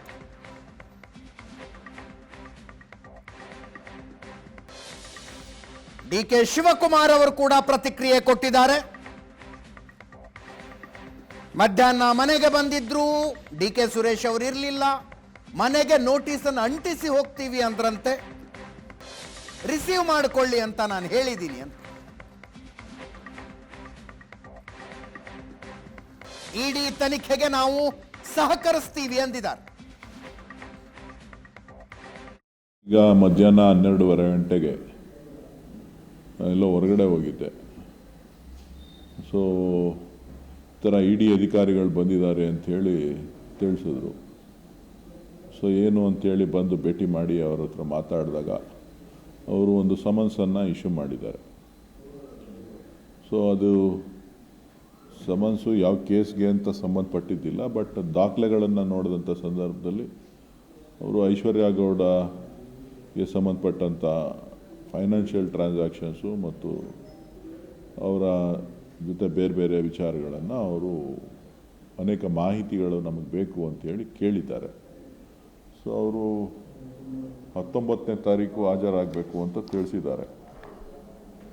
19ನೇ ತಾರೀಕು ನನಗೆ ಪೂರ್ವ ನಿಯೋಜಿತ ಕಾರ್ಯಕ್ರಮ ಇರೋದ್ರಿಂದ ನಾನು ಅವರಿಗೆ ಸೋಮವಾರ ಬರ್ತೀನಿ ಅಂಥೇಳಿ ನಾನು ಈಗ ಅವ್ರಿಗೆ ಆಲ್ರೆಡಿ ಮೌಖಿಕವಾಗಿ ತಿಳಿಸಿದ್ದೇನೆ. ಅವರು ಲಿಖಿತವಾಗಿ ಕಳಿಸ್ಕೊಡಿ ಅಂತ ಹೇಳಿದ್ದಾರೆ. ಈಗ ನಾನು ಅದನ್ನು ಲಿಖಿತವಾಗಿ ಕೂಡ ಅವರಿಗೆ ಮೇಲ್ ಅವರಿಗೆ ಕಳಿಸ್ಕೊಡ್ತಾ ಇದ್ದೇನೆ. ಈಗ ನನಗೆ ಅವರಿಗೆ ಯಾವುದೇ ಥರದ ಹಣಕಾಸಿನ ವ್ಯವಹಾರ ಆಗಲಿ ಬೇರೆ ಯಾವುದೇ ವಿಚಾರಗಳು ನನ್ನ ಮುಂದೆ ಇಲ್ಲ. ನಾನು ಅವರು ಕರೆದಂಥ 2 ಕಾರ್ಯಕ್ರಮಗಳಿಗೆ ನನ್ನ ಕ್ಷೇತ್ರದವರಾಗಿದ್ದರಿಂದ 2 ಕಾರ್ಯಕ್ರಮಗಳಿಗೆ ನಾನು ಯಾರೇ ನೋಟಿಸ್ ಕೊಟ್ಟರು ಬಹಳ ಗೌರವದಿಂದ ಸ್ವೀಕಾರ ಮಾಡಿ ಹಾಜರಾಗ್ತೀವಿ.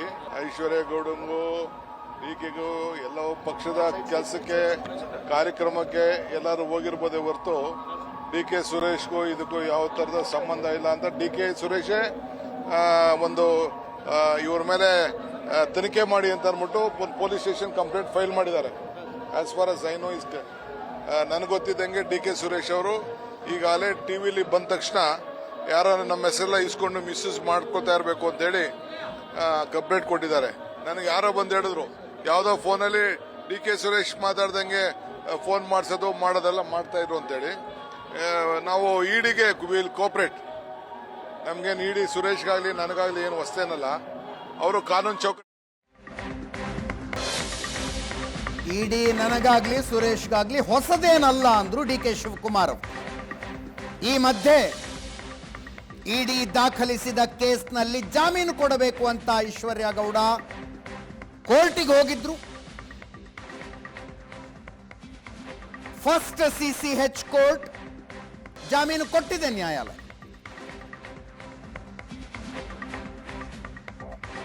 5 ಲಕ್ಷ ರೂಪಾಯಿ ಬಾಂಡ್ ಮತ್ತು ಇಬ್ಬರ ಶ್ಯೂರಿಟಿಯ ಆಧಾರದ ಮೇಲೆ ಜಾಮೀನು ಕೊಟ್ಟಿದೆ ನ್ಯಾಯಾಲಯ.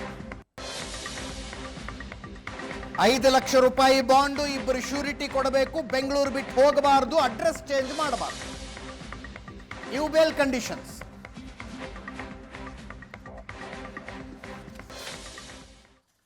ಇದರೊಂದಿಗೆ ಇವತ್ತಿನ ಪಾರ್ಟಿ ರೌಂಡ್ಸ್ ಮುಗಿಸ್ತಾ ಇದ್ದೀನಿ. ನೇರ ದಿಟ್ಟ ನಿರಂತರ ಸುದ್ದಿಗಾಗಿ ನೋಡ್ತಾ ಇರಿ ಏಷ್ಯಾನೆಟ್ ಸುವರ್ಣ ನ್ಯೂಸ್.